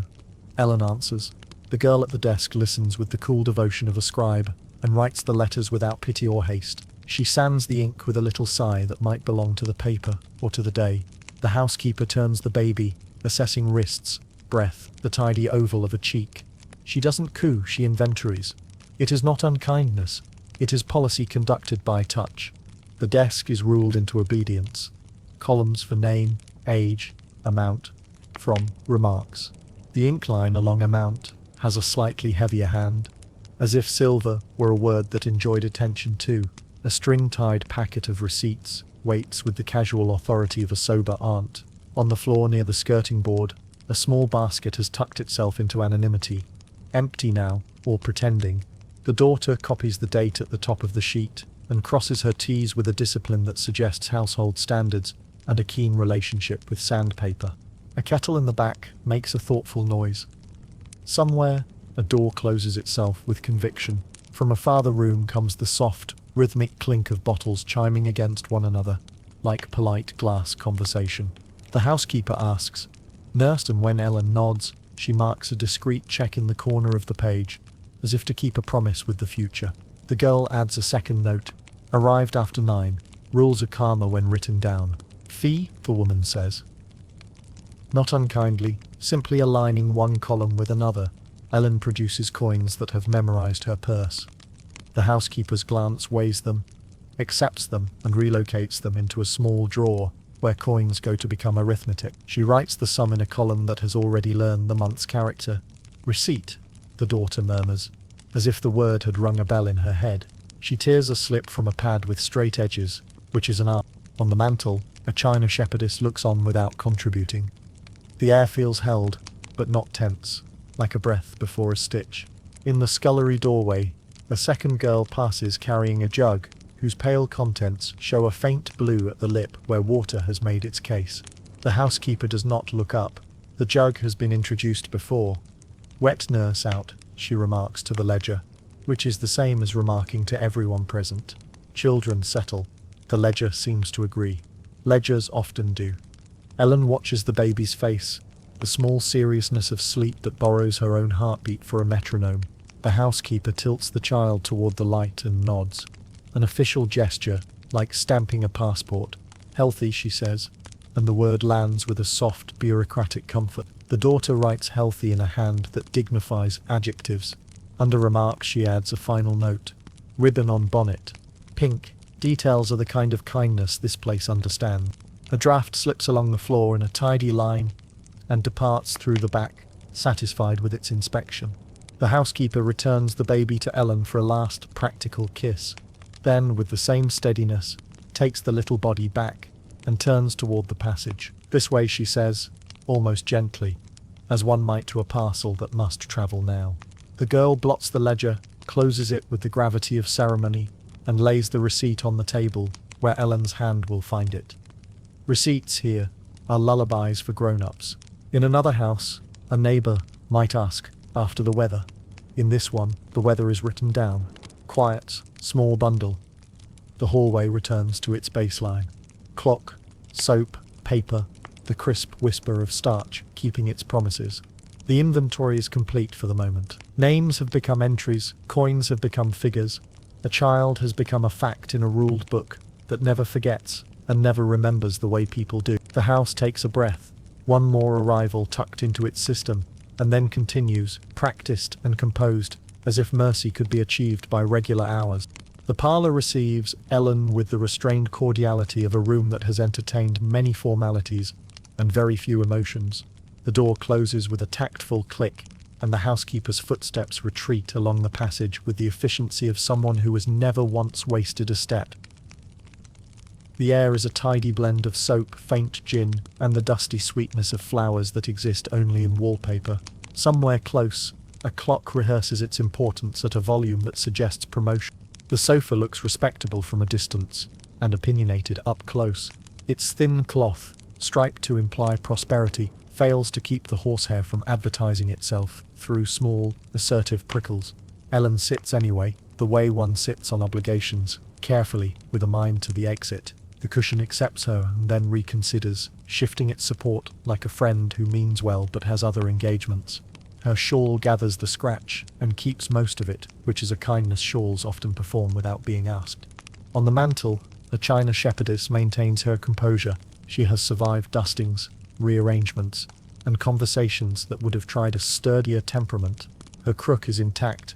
Her flock is theoretical. Next to her, a clock with a Roman numeral face lifts its hands with punctual enthusiasm. Each tick is slightly too proud of itself, as though hoping to be noticed by the next room. The ribbon tin sits between them, round, plain, serviceable, its lid set a little askew, revealing a coil of white header tape, curled like a small sleeping creature. A pin glints near the rim, a bright, domestic tooth. The housekeeper gestures to a chair whose seat has learned patience and says, "They settle," in the tone of a weather report. They always settle. The sentence is modest and complete, the sort of assurance that has been field-tested and laminated. She adjusts the ribbon tin with 2 fingers, habit, not necessity, then leaves Ellen to the room's curated quiet. Through the door to the back, a cry rises, sharp as a pinprick, then dims as if wrapped in wool. The change is brisk rather than cruel, practiced rather than improvised. Somewhere a bottle's rubber teat makes a small squeak, somewhere a hand pats with measurable rhythm. The house has learned to manage noise the way it manages dust, energetically, daily, and with the sort of results that look like absence. The clock approves the method, every 60 seconds. Imagine yourself in Ellen's place. The sofa's texture mapping itself through thin fabric, the faint tickle of horsehair like distant nettles, the smell of old polish waking when the lamp warms the wood. The wallpaper flowers, lank lilies and optimistic roses, repeat themselves with the stamina of a hymn.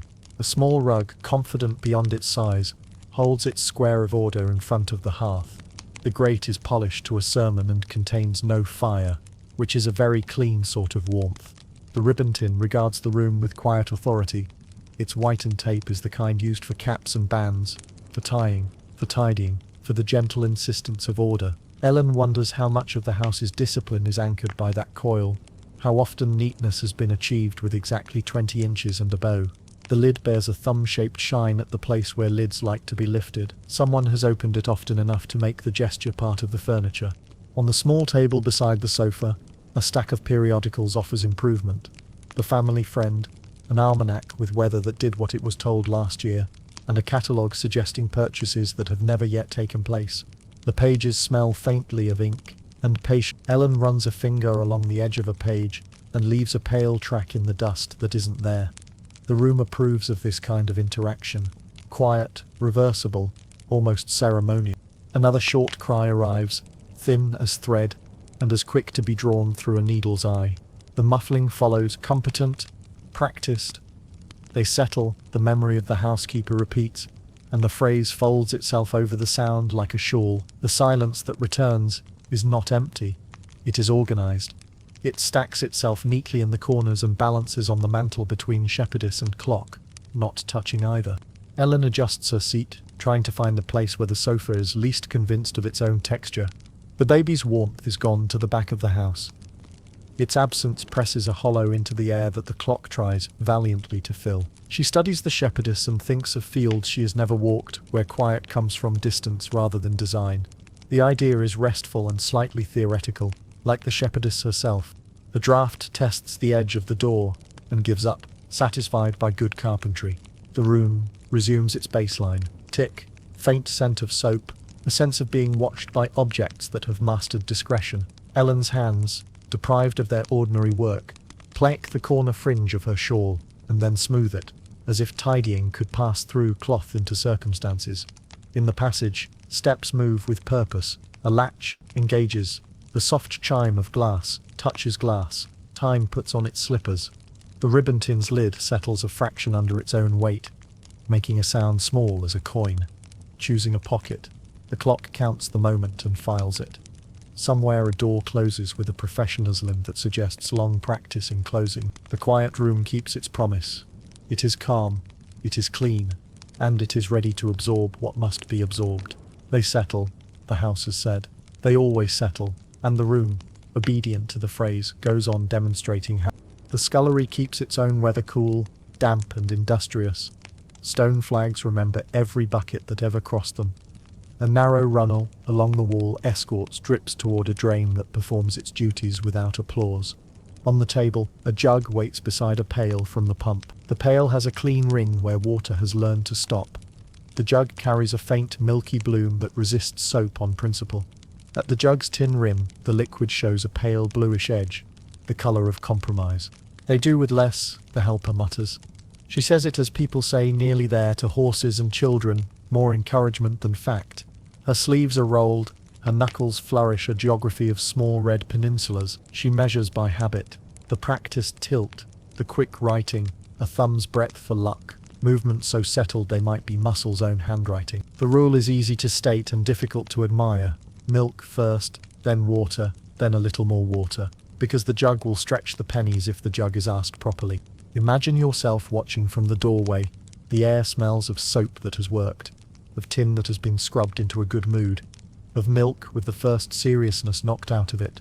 From the range, a tired heat rises, the kind that keeps kettles companionable and tempers nothing else. A narrow window, patterned with the memory of yesterday's rain, grants a wafer of light that finds the steam and writes its signature there. The helper lines up bottles like small soldiers volunteering for order. Each has a rubber teat that looks friendly, if you are new to such things. She checks them with a pinch, then another routine kindness doing its rounds. A kettle sifts a ribbon of hot into a basin. Bottles sit in the warmth and try out the idea of being agreeable. The helper's lips move as she counts. She never admits this to anyone, not from shame, but because counting is a private superstition, like stroking a cat for luck and pretending it was for the cat. On a shelf, a measuring spoon with an ambitious handle rests beside a folded muslin square.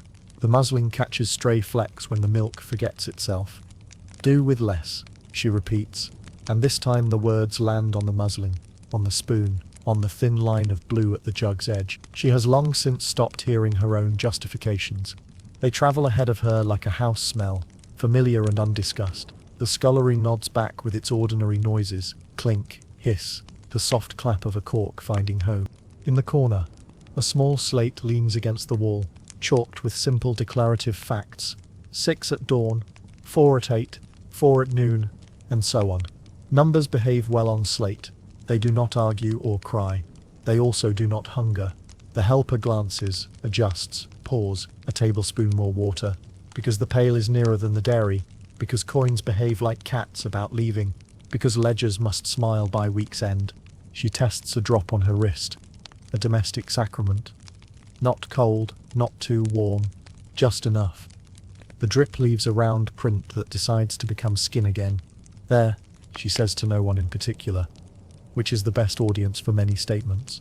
In the next room, a small fretful sound begins, and is met with the quiet choreography of this house's answers.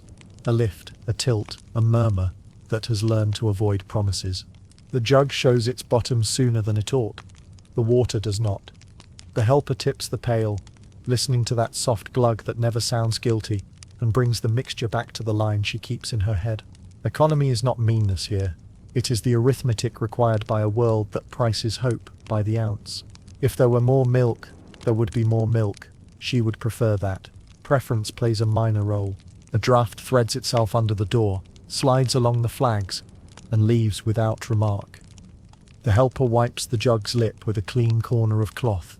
Neatness is the one indulgence the scullery always allows. She arranges the filled bottles in a shallow crate with cutouts for quick fingers. Each teat is turned upward like a small question mark. Each question is answered the same way. A measure, a tilt, a pat, a plan. To repeat the plan. From farther back, a cry rises, short as a match flare, and resolves into something more negotiable. The helper nods to the sound, as if greetings had been exchanged. They do, she says again. No longer a defense. Simply a sentence that has learned to live indoors.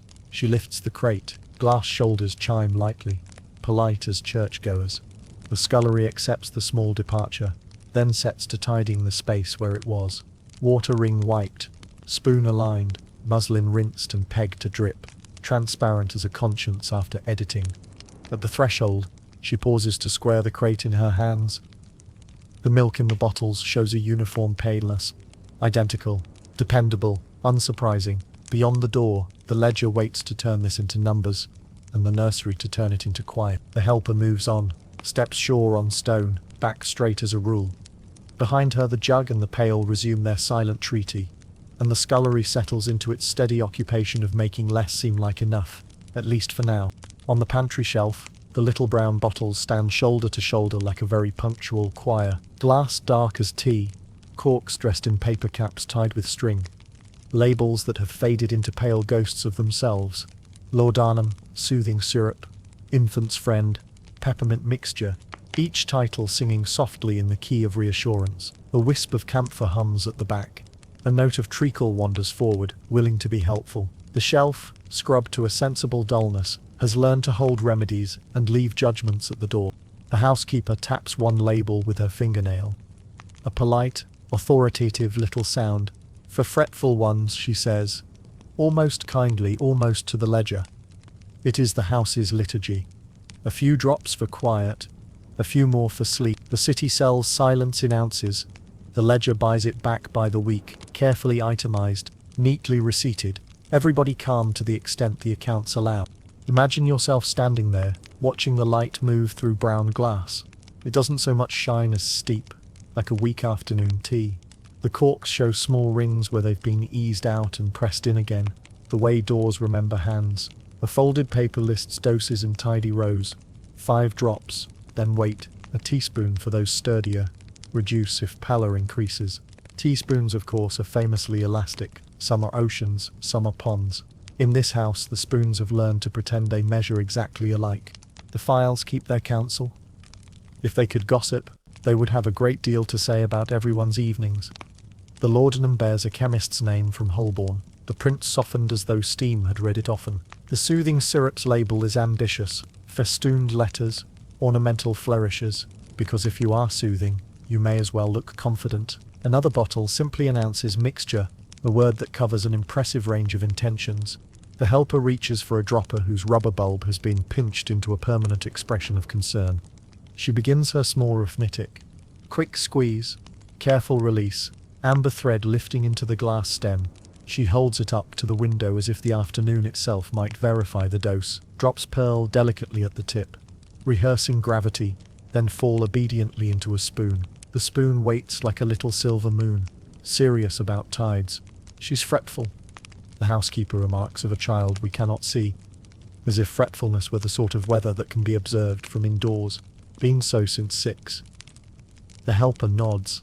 6 is a long time measured in baby minutes. A kettle murmurs on the hob, hot water for dilution because even comfort benefits from moderation. The helper mixes, warms the spoon with a hand, tests a breath against it for temperature. This too is a ritual, not quite medicine, not quite mercy, exactly habit. On the wall a chalk slate does its confident work.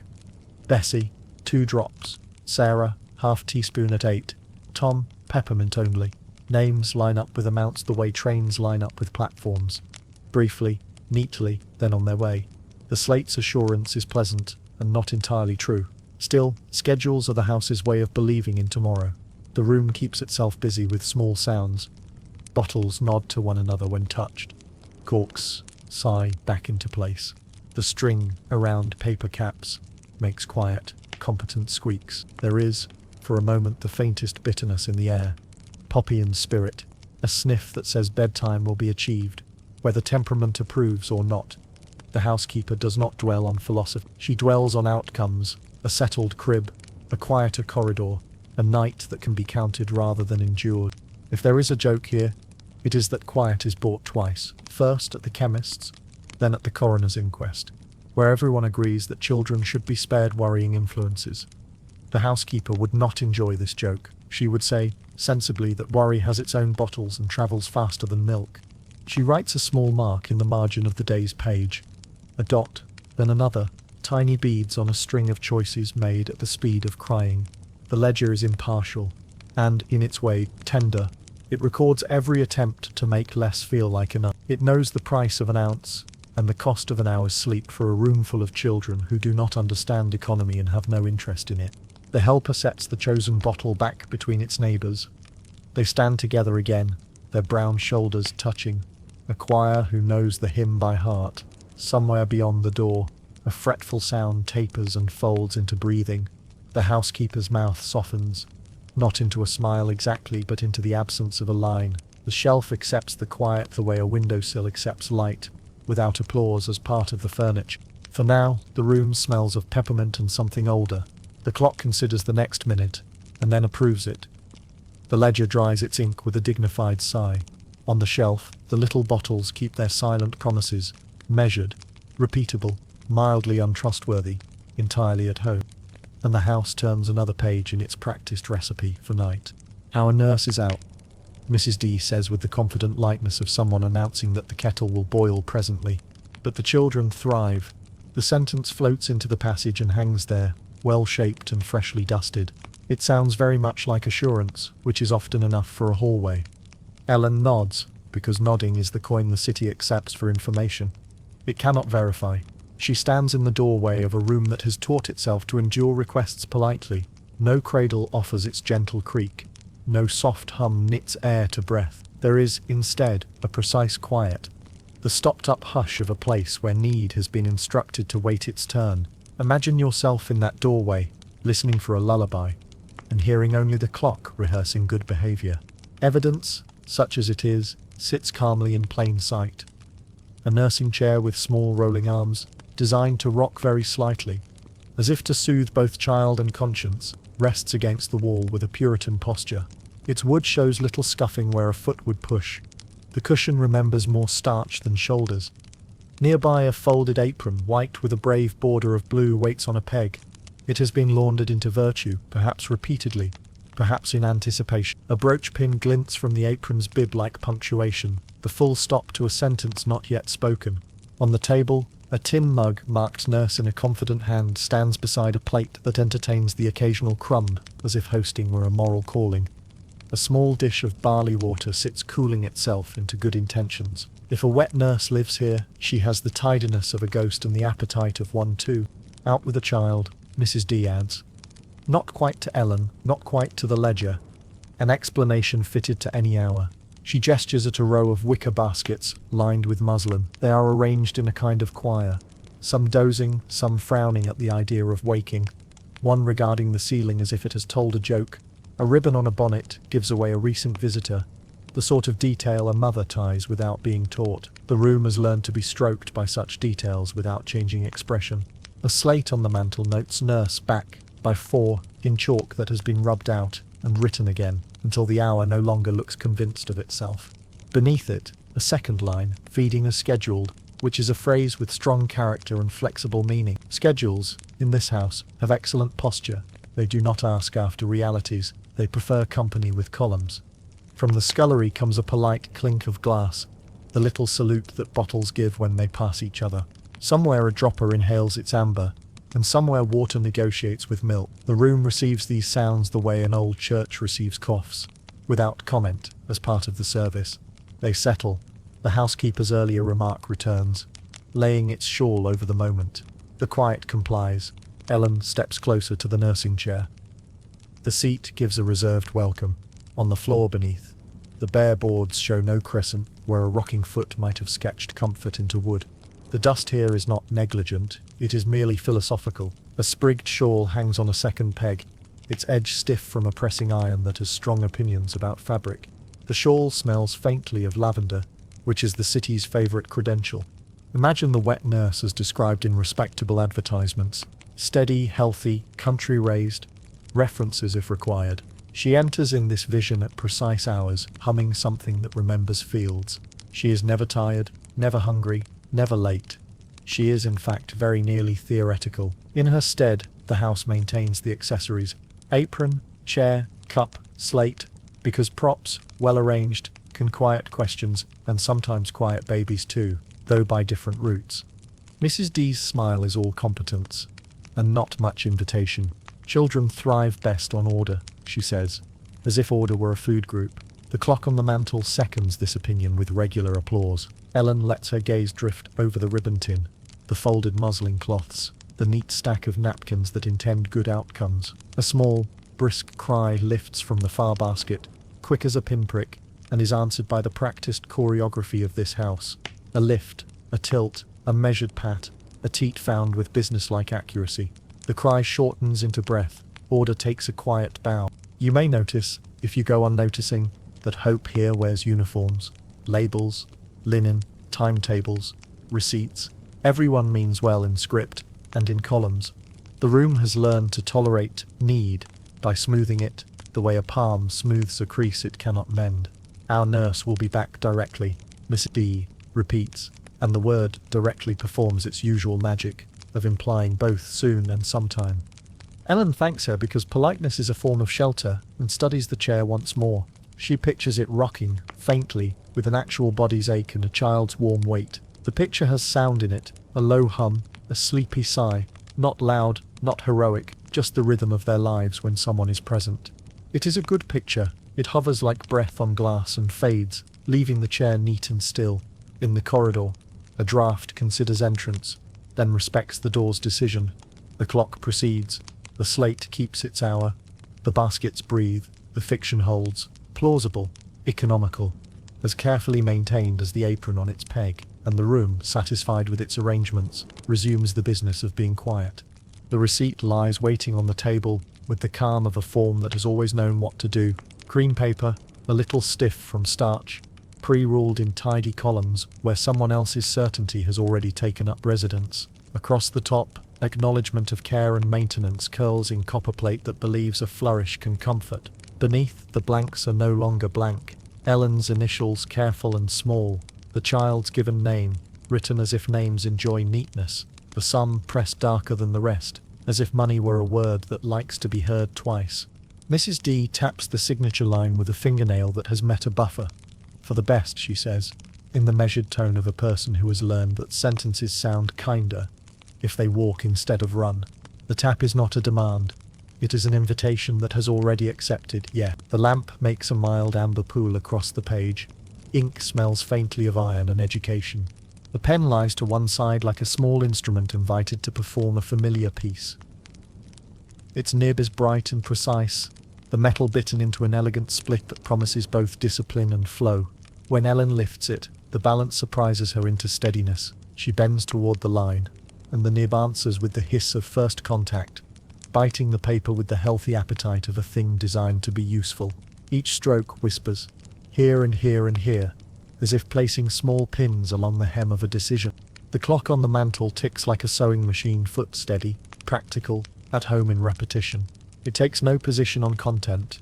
It approves of tempo.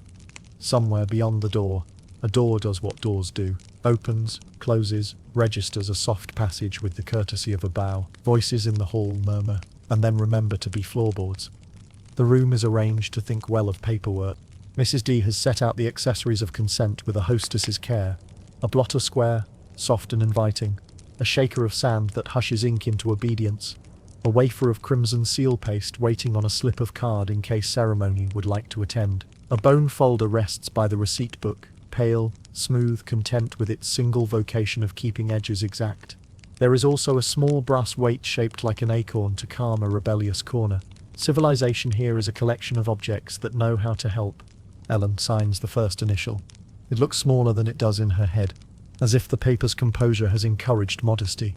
The second initial follows, slightly braver. She pauses long enough to hear the clock take 2 more steps, and to notice that the pen's fine teeth have left an indented shine along the stroke, an invisible echo of ink.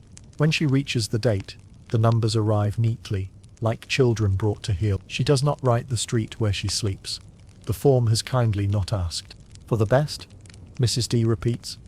Not as argument, but as furniture. She lifts the sand shaker and lets the grains fall in a soft patter. Private rain persuading letters to stay where they've been put. The excess tips away in a practiced curve. The page exhales. A slip marked duplicate waits beneath, receiving the impression through a clever sheet. Even agreement has a shadow in this house.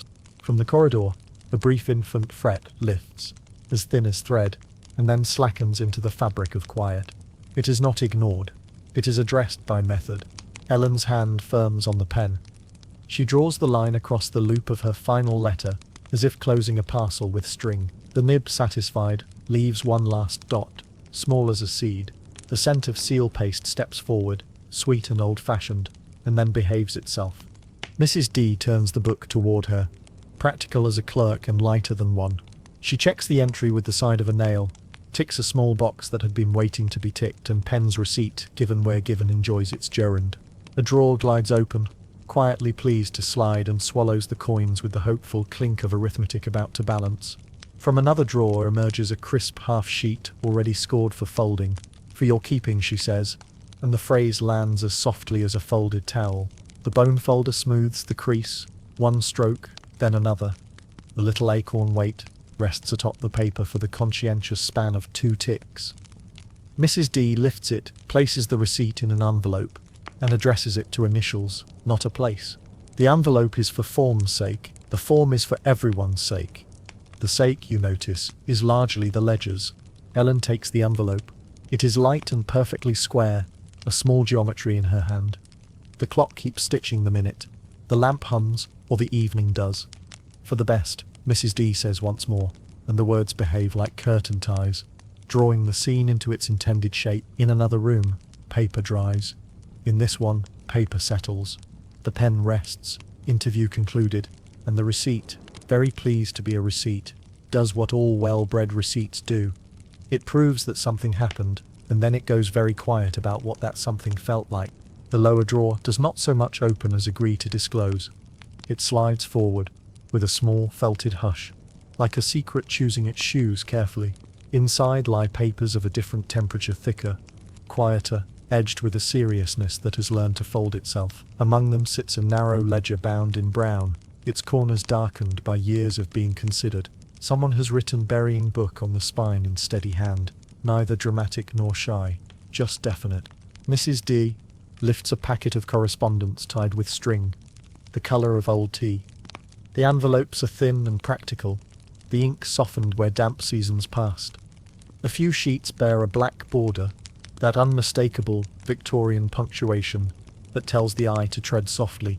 Another envelope carries a printed crest from a friendly society, the sort whose rules have been admired by committees, and whose teas are held on Tuesdays. Penny policies for infants and youths, the circular explains in copperplate that keeps its balance even when the subject does not. Insurance is sensible, Mrs. D remarks too quickly, as though hurrying across a slippery step. She keeps her gaze on the page where columns behave themselves. Age, premium, benefit, paid to the vocabulary of caution, neatly marshalled. Sensible, the word repeats, obedient and useful. Ellen feels the skin along her arms grow cool, as if the drawer had exhaled a draught. Imagine yourself looking down at these papers. The forms are eggshell blue and cream, the Victorian palette for respectable anxieties. Tiny tables scatter figures like crumbs. A penny a week to spare a family the shame of a pauper's funeral. 2 pennies to secure a little more dignity. A few shillings promised upon satisfactory certificate, so that a child's last day will not be paid for in whispers. There are places for signatures and places for stamps, and small squares for initials that certify each week's coin was collected. The squares look very certain of themselves. Squares often do. Tucked beside the ledger is a collector's book with its proper loop for a pencil and a page where Tuesday has been underlined twice. The collector, one imagines, arrives punctual as weather, handing back change with the ceremony of a bank and the smile of a neighbour who prefers not to linger. His leather purse clicks like a sensible beetle. Names are read in the doorway and ticked. Coins pass from hand to hand with the modest authority of small metals that have witnessed everything and will never say. Mrs. D turns a page. The paper makes a sound like distant cloth being folded, the sort of noise that invites quiet thoughts and discourages questions. An entry near the top reads infant, female, benefit payable to guardian. Below, 2 more lines, so neat they might be embroidery. Premium received, receipt given. The hand is the same as in the house ledger, good posture, even breathing, no indulgence in loops. Everything here behaves, she points lightly. No one wishes the parish to take them, she says, meaning the final duty. This spares distress. Her argument is tidy and not untrue. In this city, dread of the workhouse funeral presses on the poor like damp on brick. A penny, weekly, is an idea that fits into a pocket and shelters pride. Ellen nods, because the shape of the world is often explained by people who can't change it. In the back of the drawer sits a packet of black-edged notepaper and a book of stamps bound in a tidy strip. There is also an acorn-shaped seal with a shallow nick, a weight that has been put down and lifted many times beside letters that began. We regret to inform, the drawer smells faintly of gum arabic, ink and that very old odour the Victorians call the shop, which is to say commerce with a conscience. The burying book itself is a conscientious object, neither cruel nor kind, merely thorough. Under remarks, a tidy set of symbols appears. Check marks that stand for visits made, dots that mean speaking again next week, a small star where a certificate has been returned to sender for want of information. The star looks cheerful, the meaning does not follow its lead. If there is humour in the room, it stands very far away and keeps its hat on. Prudent households arrange these matters early. Mrs. D adds, folding one circular back into its envelope, with an economy of motion that has been practised into grace. Her voice keeps to the safe middle of the road. She is not wrong, but sensible for whom? Ellen wonders. The mother who fears a pauper's grave, or the house that holds so many small lives close to its arithmetic. The question arrives without punctuation, and sits in her chest, like a folded letter not yet opened. A draft from the passage nudges the page corners, and retreats. Unconvinced it has the right to stay, the mantel clock advances, mild and exact. Somewhere, a cart passes, its iron rim courteous on stone. Mrs. replaces the packet, sets the ledger back with the reverence due to numbers that serve as policy, and pushes the drawer home until it seals the way drawers do when they are sure of themselves. The room is unchanged. The lamplight keeps its agreeable circle. The ribbon tin continues to be a ribbon tin, but the knowledge of that book, of the columns that translate pennies into promises, and promises into a silence paid in advance, settles beside Ellen like a polite guest, who will not be asked to leave. Sensible, the house has said. Sensible, the papers agree. Ellen, watching the line where drawer meets desk, feels the ordinary cool of the wood, and thinks of warmth measured carefully, and of how easily a child can become a line that balances. We never trouble the mother. The words are soft and well laundered. A phrase smoothed by many evenings until it folds neatly and fits any drawer. Mrs. D sets it down between them like a folded napkin. It is meant as balm. It lands like ice. The room does not flinch. Rooms seldom do. The lamp keeps its patient halo. The clock cultivates punctuality with cheerful persistence. Ellen stands with her hands on the back of the chair. The wood warm where many hands have learned to steady themselves. The helpful girl efficient, tidy, not unkind, waits by the doorway with the composure of someone who has witnessed this scene enough times to keep her breathing on the right side of useful. On the table, the pen naps, the blotter dreams of responsibilities already fulfilled, and the receipt folded with the bone folder's domestic exactness lies like a calm verdict. No further contact necessary, Mrs. D adds, almost admiring the elegance of the phrase. It suggests tidiness, sparing everyone the strain of correspondence, saving stamps and feelings both. It has the tone of a rule that has successfully avoided an argument for years. In the corridor, footsteps pass with ceremonial lightness. Doors adjust themselves to fractions. Glass touches glass in a cupboard that believes in good manners. Ellen asks, in a voice that would not disturb a teacup, to kiss the baby once more. The helpful girl answers promptly. Trained kindness wrapped around timetable. The child is already asleep, as if sleep were a legal state with penalties for interruption. Her hand gestures toward the passage, where the careful quiet of the house continues to practice being outcome. Somewhere, a dropper taps the lip of a bottle. Somewhere, muslin accepts a careful rinse. If lullabies are being sung, they are the kind this house prefers. Measured, invisible, efficient. The phrase returns, "We never trouble the mother." It sounds almost gallant when repeated. It implies consideration, a gentle curtain drawn across a past, to protect the future. It also erases the hinge where one becomes the other. The ribbon tin on the mantel holds its white coil, like a sleeping thought. The china shepherdess gazes past everyone with her excellent posture and theoretical flock. The clock ticks on, industrious as a seamstress's foot, stitching the minute closed so it won't unravel. Another signature is produced, this one smaller, less ceremonious, more of a courteous nod than a handshake. It confirms receipt of the receipt, which is the sort of flourish the Victorians perform with complete sincerity. Mrs. turns the page of the book. The helpful girl sands the line with weather in her wrist. A brass acorn weight keeps the corner from pretending to lift. The pen nibbles the paper and leaves a modest gleam. Proof accumulates, polite and heavy. Best not to linger. Mrs. D suggests with the same kindly firmness that keeps napkins square. She does not touch Ellen's arm.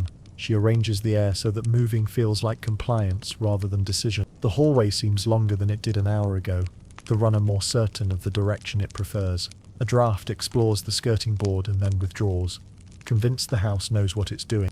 Ellen's feet do not move. There is no drama in their refusal. They simply remember how to stand. She is listening, though there is very little to hear. The nursery's silence is well managed.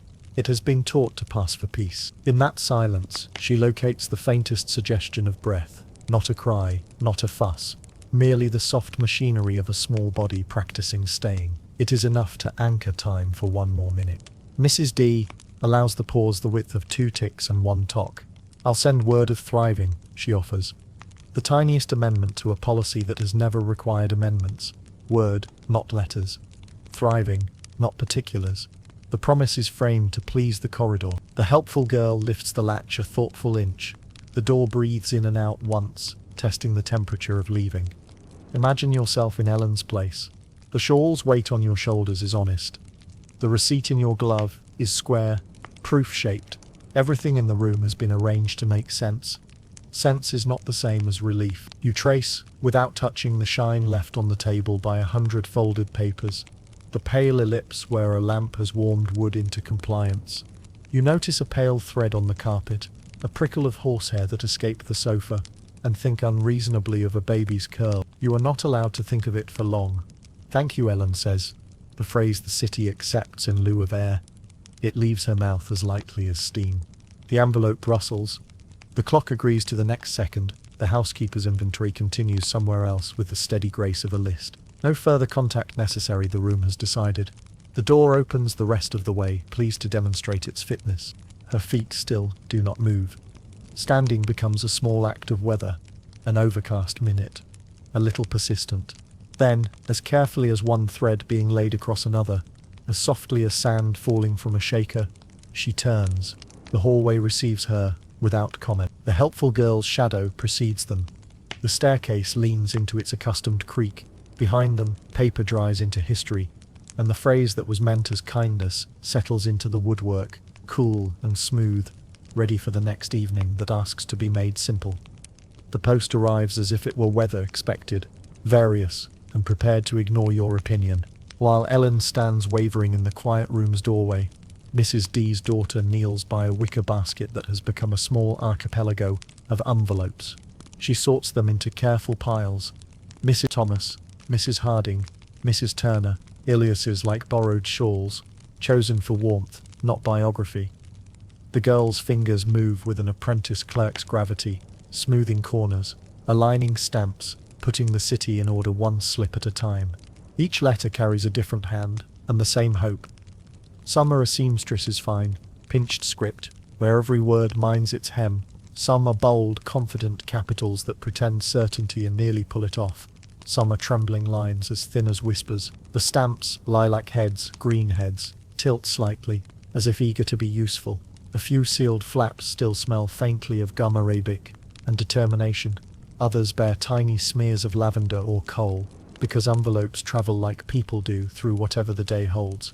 "Mrs. Harding," the girl murmurs, and lays two more on the neat stack. The alias behaves like a key that opens many unrelated doors. One envelope is heavy.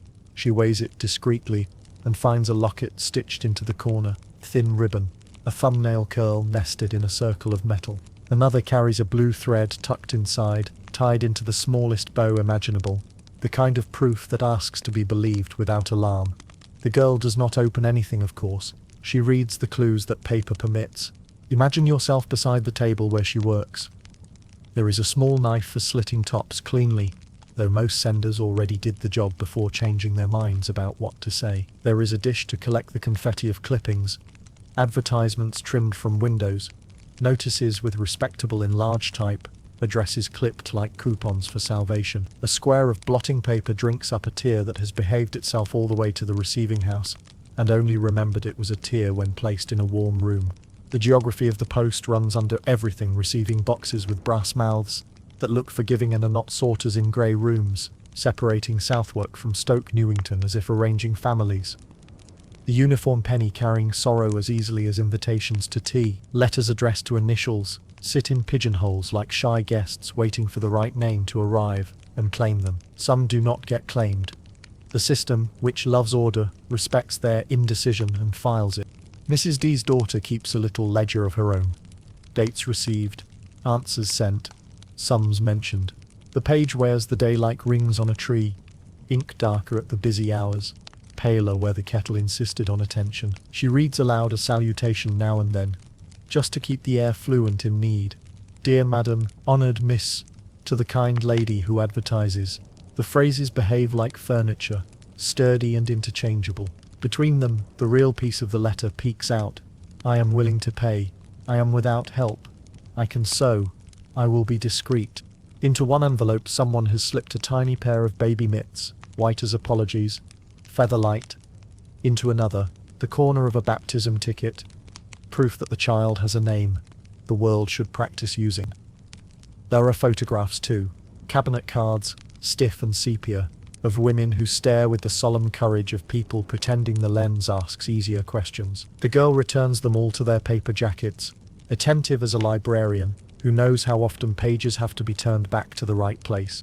A cat pads in, pauses to audit the piles, and places itself upon the least important correspondence with the precision of a seasoned manager. The girl adjusts her stack one space to the left, and the cat approves this strategic reallocation by closing its eyes. "Miss Turner," she says, and slides a trio of letters into the new column. The names multiply without increasing identity. If you asked the room for Mrs. Harding, it could provide several, all exact, none true. Ellen watches the daughter's tidy hands and feels the floor tilt an imperceptible degree. Her own letter, launched earlier into the city's current, was one of these same plea, same coins promised, same measured tone that pretends decisions are merely errands. The girl reaches for a bundle of pre-printed replies, sympathetic in phrasing and unburdened by specifics. She ties them with string whose knot knows its job. Replies go out before dusk. Come after 9. Bring babe and fee. No future trouble. The post performing its daily miracle of making strangers temporarily legible to one another. Outside, a postman's tread keeps time with the clock. Double knock on the step. Leather bag breathing in and out with folded lives. Inside, paper eddies into meaning. The daughter cracks the window for air. The curtain lifts with a courteous sigh. Another envelope arrives from the hall. Mrs. Thomas, and a corner of ribbon shows where the flap doesn't quite meet. Pink as a decision halfway made.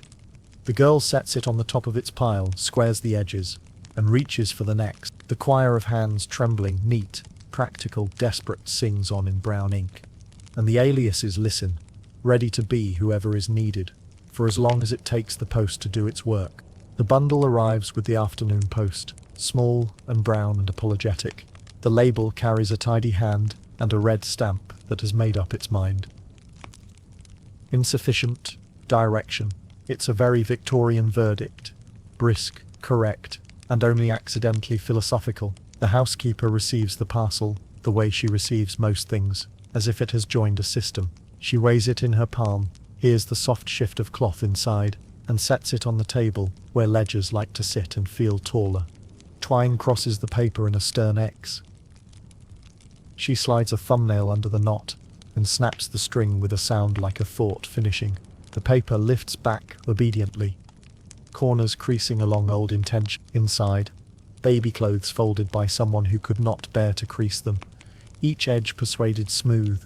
Each tie tucked with care that has been practicing on itself. A tiny shirt of lawn, plain as truth. A cap with a line of handworked eyelets. 2 mitts small enough to lose in a pocket, and too important for that fate. There's also a square of flannel with a satin ribbon, the ribbon's bow arranged as if it were half correcting sorrow. A faint lavender rises, sachet rather than field, politely offering its opinion to the room's established atmosphere of chalk and cordial.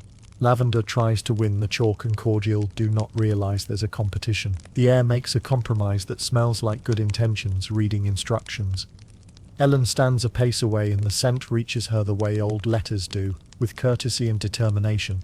The housekeeper turns the cap over, checks the stitch, a neat domestic grammar, and finds a small disc of card slipped beneath the brim. On it a name written twice, the second time slower. The alias on the outer paper, however, is not the same alias as the one the post respects this week. Names here are umbrellas. More than one can keep you dry, but not at once. She lays the card beside the bundle, a pair of nouns arranged for negotiation. Imagine yourself watching as the items are lifted into the light. The lawn catches it, and returns a diffident glow. The mitts hold their shape like cupped hands, remembering. The flannel square has a corner hemmed by a beginner, then corrected by someone older. The seam a conversation between 2 kinds of patients. From the scullery comes the soft arithmetic of bottles being counted. The sound arrives as a reminder that, whatever parcels decide to do, schedules continue. The housekeeper reaches for a slate, and writes returned beside the sender's initials. Chalk making its small, decisive rasp. Below that, insuf.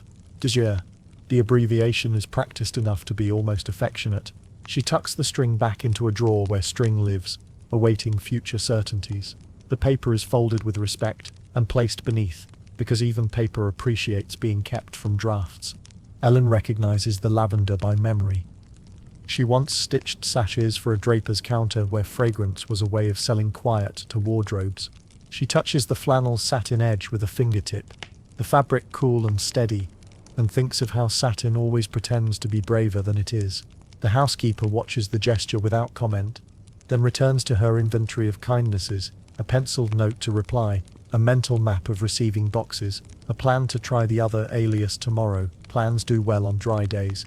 The forecast, indoors at least, looks promising. Somewhere in the lane, a cart passes with a wheel that hums its own tune. The parcel's torn label flutters on the table, care of, followed by an address that wants to be precise and loses its nerve. The notion of direction lingers in the room, like a quiet puzzle. Insufficient for the post, perhaps. Sufficient for a mother who assumed anyone kind would know what she meant. The house cat arrives with the dignity of a supervisor and inspects the bundle. It decides, after due consideration, to sit on the brown paper rather than the linen, which is sound policy. The cat's warmth releases a little more lavender into the air. Lavender, encouraged, makes another attempt at winning. The cordial-scented quiet remains good-natured about it. Reply first thing, the housekeeper says, to herself or to the ledger. It's hard to tell in a house where both are owed explanations. She writes the sender's initials on an envelope, hesitates over which surname to borrow this time, and chooses the one that tends to arrive. The fountain pen cooperates. It enjoys certainty. Ellen watches as the clothes are refolded exactly as they came, even the crease in the ribbon recreated, the bow retaught its curve. It is a small ceremony, but ceremonies are what rooms like this use when larger answers refuse to appear. The housekeeper slips the locket that wasn't there this time back into the drawer, where tender things wait under practical paper. When the parcel is reassembled, string refreshed, corners squared, the label, returned, is left inside the drawer like a pressed leaf. Another packet goes onto the outgoing plate, capital letters rehearsed, Directions improved. Outside, the postman's knock advances along the terrace with the calm of tide. Inside, lavender and chalk find their truce. The bottles keep counting. The clock sews the minute shut. The little brown bundle, having completed its round trip of hope and back, becomes quietly carefully tomorrow's task. The afternoon has settled into its paperwork voice, soft, persistent, pleased with columns. Mrs. D's daughter sits with her piles. Mrs. Harding, Mrs. Thomas, Mrs. Turner, and a fourth, unlabeled drift she calls, uncertain with the faint pride of a person who has invented a category. The knife for slitting envelopes rests within easy reach, its bone handle polished by decisions. A lamp leans its amber over the table. Ink keeps its small iron fragrance. The cat supervises from the geometric middle of a blotter. Ellen means only to stand, to breathe, to let the rhythm of sorting be the room's responsibility. Instead, the rhythm produces a misstep. The daughter lifts an envelope whose flap has been sealed with more conviction than glue. The corner resists, tears, and carries with it a thin triangle of paper that does not belong. It shows the edge of a draper's invoice, blue-ruled, respectable, with a neat, unambiguous name and a street that has not learned to be shy. The daughter pauses, just long enough for the lamp to notice. Carelessness, or fatigue in a machine that runs on secrecy. She smooths the torn corner against the envelope's body, coaxing disguise back into place. But paper has an excellent memory. The name is legible anyway, peering from the margin like a person who has come to the door without meaning to. The invoice lists 2 yards of lawn, 4 of flannel, 1 dozen tapes, and then there, unmistakable, the real direction of someone's life. Not initials, not care of, a street that can be found by feet and questions, a lane that knows which window sees which hour. The daughter's face remains professionally calm. This is a home where expressions are filed along with letters. Still, she makes a small mark on the slate, an unobtrusive dot that in her system means handle myself. Ellen tries not to read. Reading is involuntary. The name imprints itself anyway, precise as a pin. She repeats it inwardly in that quiet way the mind has of testing whether something will stay. Names that mean to matter usually do not object to rehearsal. She has no plan for it, just the faint prickle along the spine that occurs when a thread crosses one's path and suggests it might lead somewhere. Imagine the table, a continent of paper with narrow coastlines, the knife sliding politely along seams, envelopes breathing out their small cargoes of hope. The cat, having upgraded its role to paperweight, blinks at the torn corner with the professional detachment of someone who has seen many systems pretend to be airtight.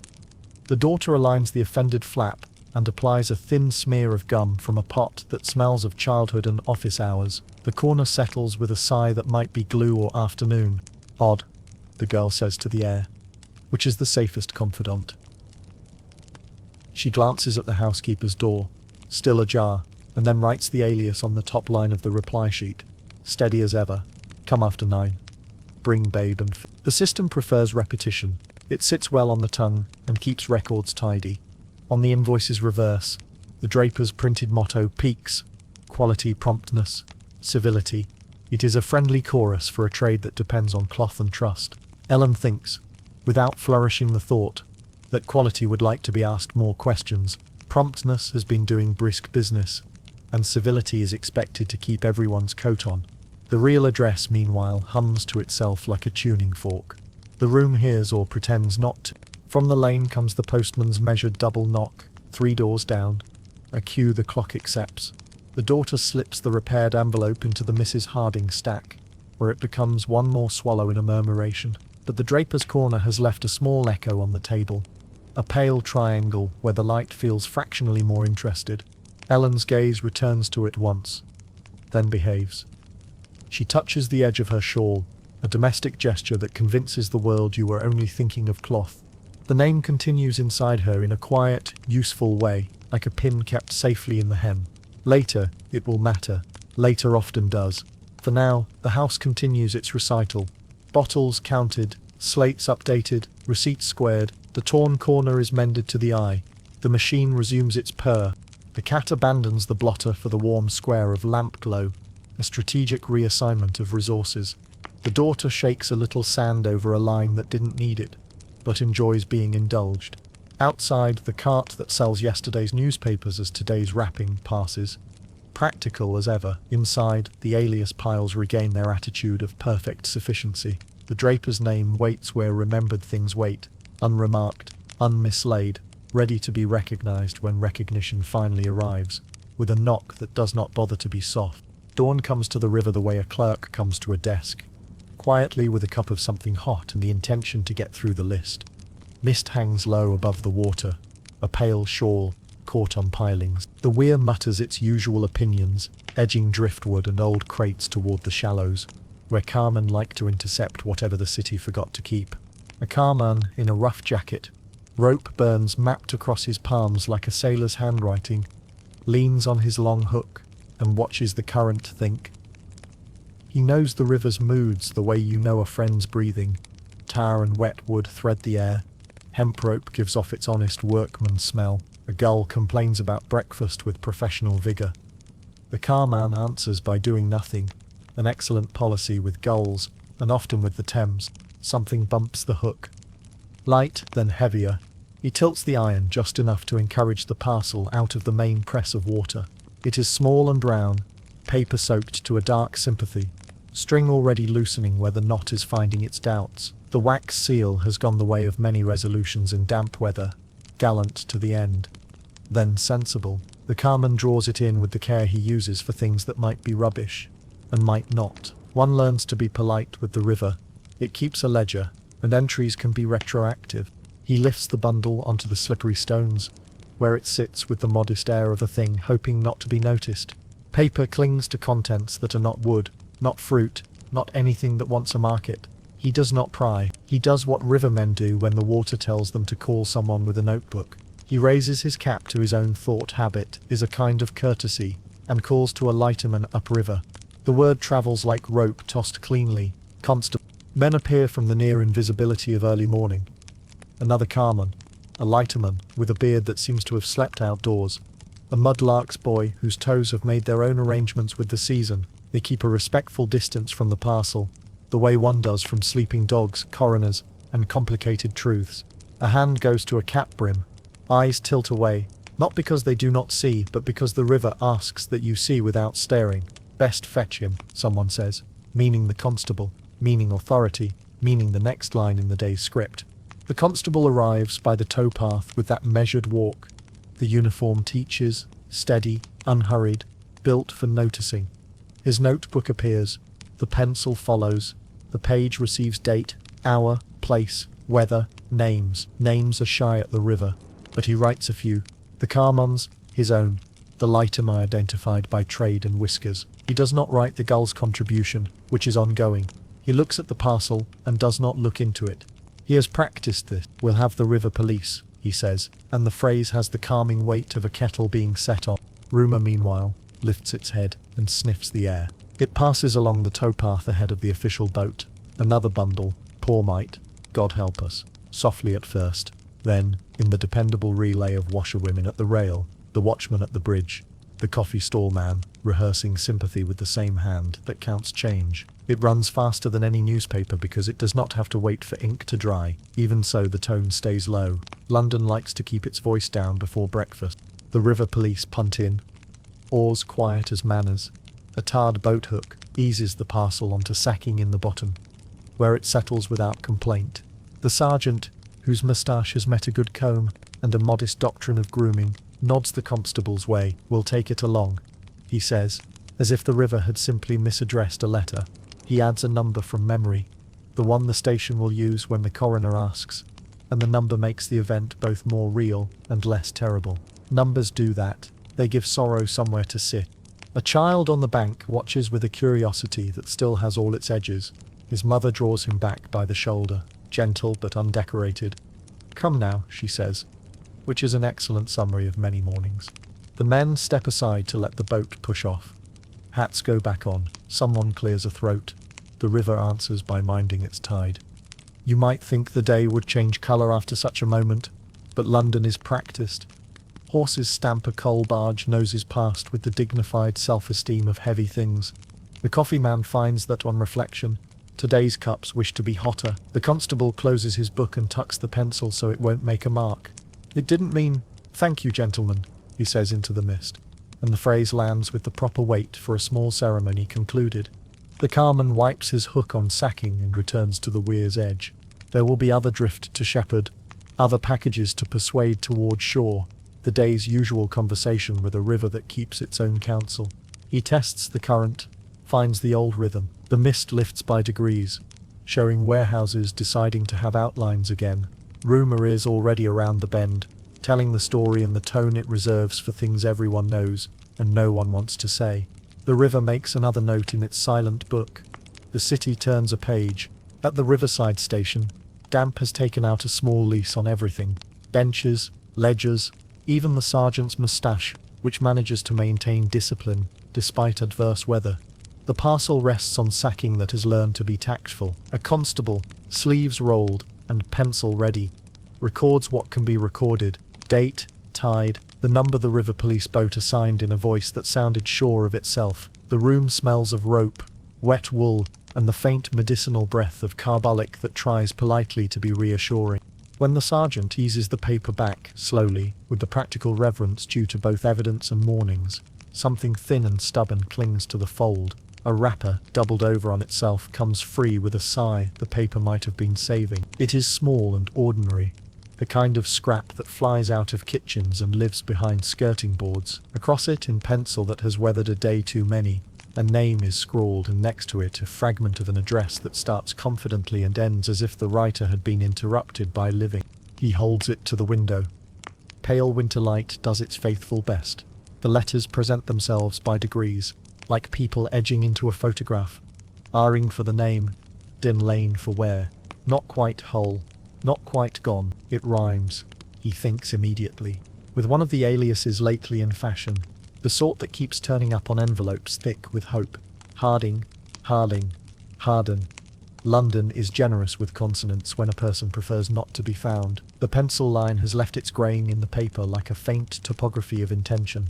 Note it, he says, and the constable writes wrapper with name partial address in a hand that keeps its cap on indoors. The sergeant adds the scrap to a saucer on the mantel, where careful odds and ends collect.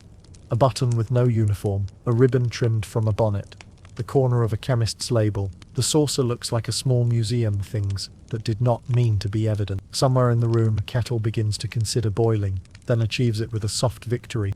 They do not declare the name aloud. Names have a way of thinking they've been summoned. Instead, the sergeant makes a square around it on the page, his private system for items that suggest an answer without the trouble of a question. He reads the fragment again. Dean Lane. There are many lanes, and more dens. Still, the combination tugs at thought like a sleeve. The constable, who grew up 2 districts over, supplies 3 possibilities, and drinks his tea like a man who respects maps. The wrapper dries against the mantel's warmth, and grows slightly more legible, as if confession were a function of temperature. The sergeant does not allow himself satisfaction. He permits accuracy. We'll have copies, he says, meaning the telegraph clerk, and the circular that will go round the divisions before noon. The telegraph key in the next room begins its delicate clatter. A sparrow picking at seed. Wire hums. Words go lean for travel. Name fragment, alias rhyme. Check post office delivery basket. The city's nerves waking one by one. Outside, the river remembers it is busy. Coal barges, shoulder past with the dignified self-belief of heavy things.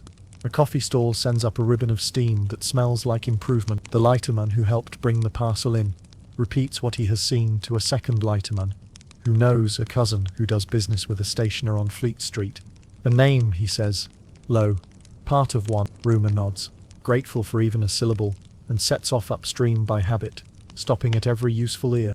By mid-morning the wrapper's information has travelled far more briskly than the wrapper ever did. In a sorting room, the colour of tired paper, a post office clerk remembers an envelope, addressed to initials, and a parlour, where answers come printed. A compositor's boy, sent for proofs, hears the constable's question and thinks of a window, where notice is advertised respectable adoption, and of a lad who earns a halfpenny posting what some cannot post themselves. He does not say the alias aloud, he says it inwardly, trying the rhyme against the memory of a door. At a police station 2 bridges away, a sergeant underlines Dim Lane on a street plan whose corners curl despite being told not to. He adds a dot where a certain receiving house keeps a brass mouth that never smiles. Another officer, who keeps a notebook of names that are not names, writes 3 versions of the rhyme, and taps his pencil in a rhythm the telegraph seems to approve. None of this is dramatic. It is simply the city remembering how to put a line through a maze. Back at the riverside, the wrapper finishes drying and lies flat, plain as a pronoun. The saucer on the mantel looks pleased with its curation.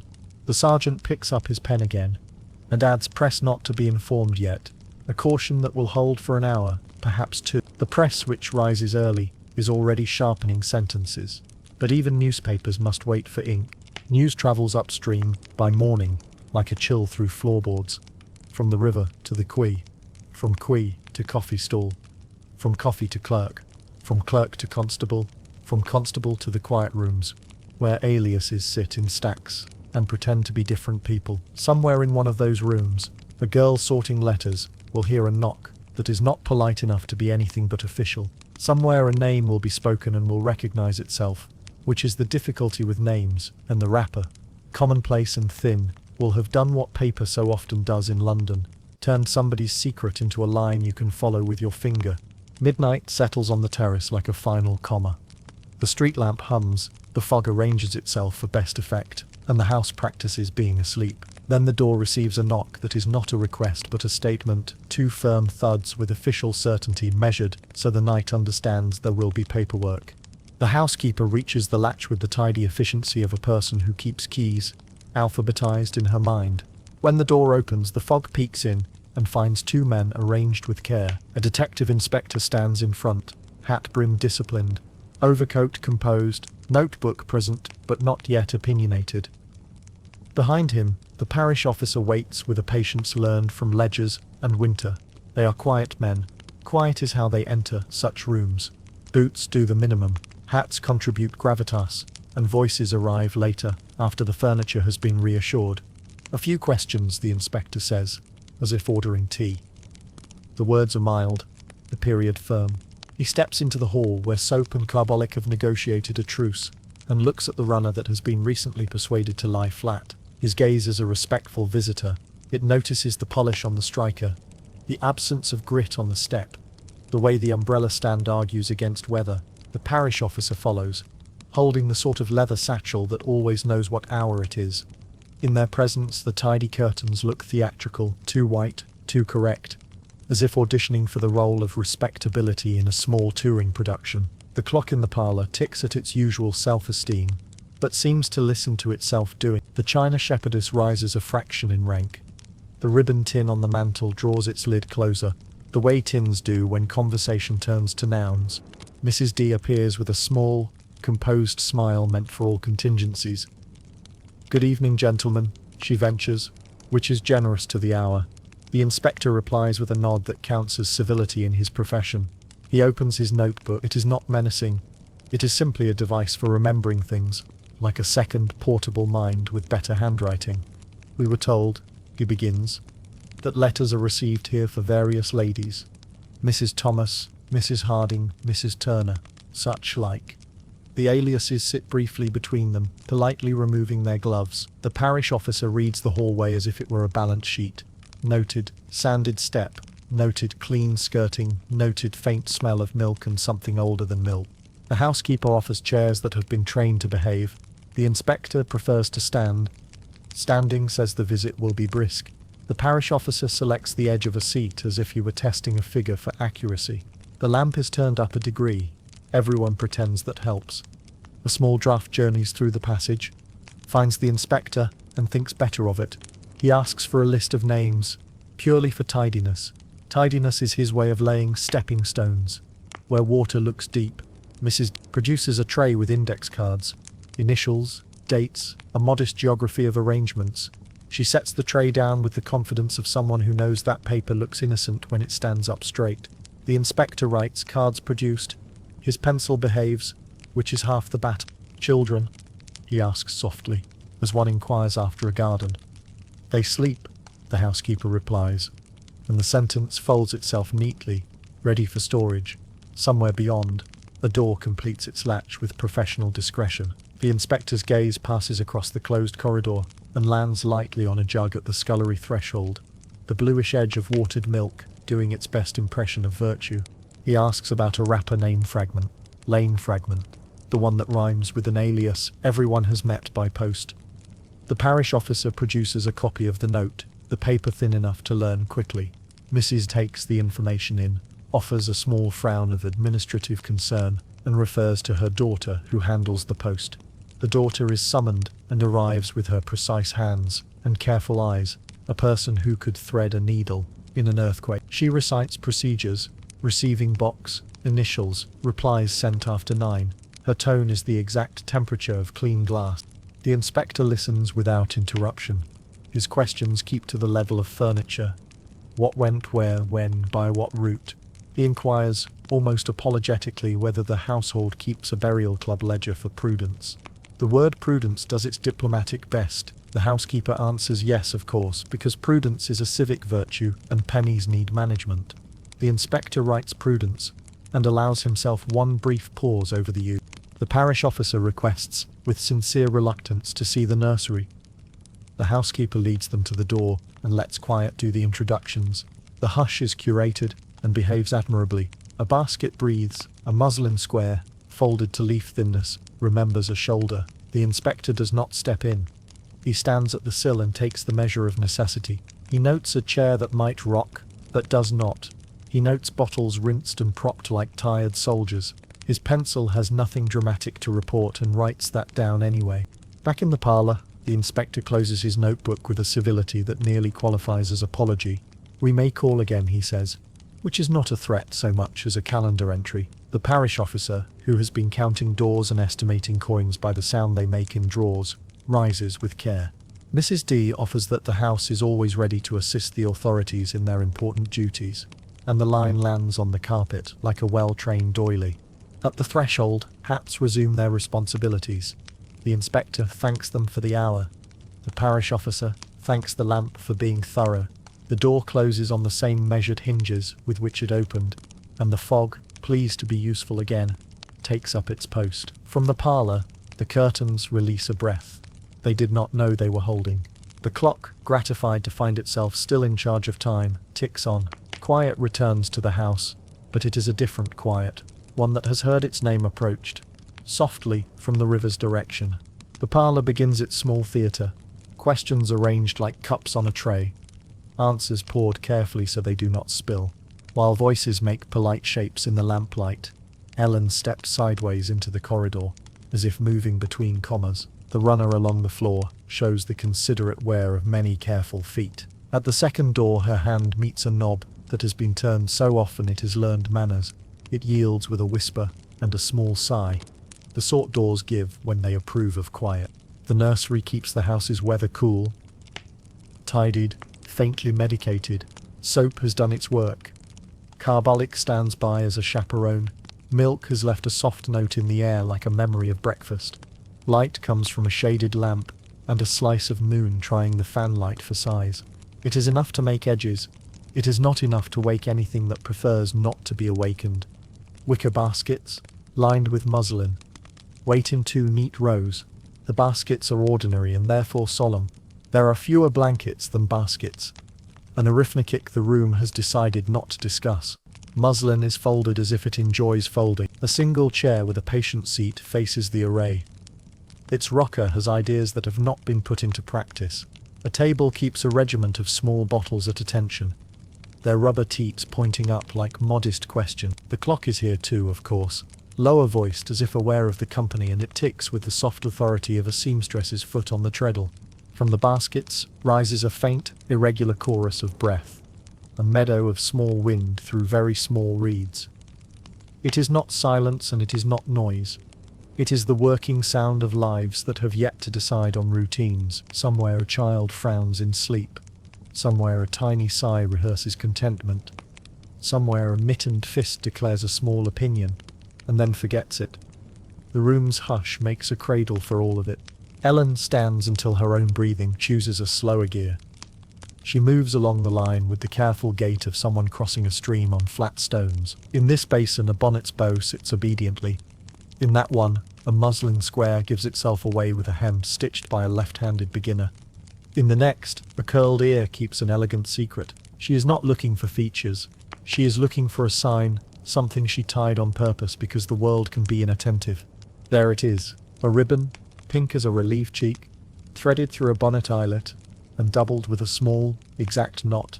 She tied it for this reason, and no other, to recognize without asking permission. The bow is the size of a thumbnail, which is appropriate because the child beneath it is small as a thumb joint, warm as a covered teacup, serious as a ledger.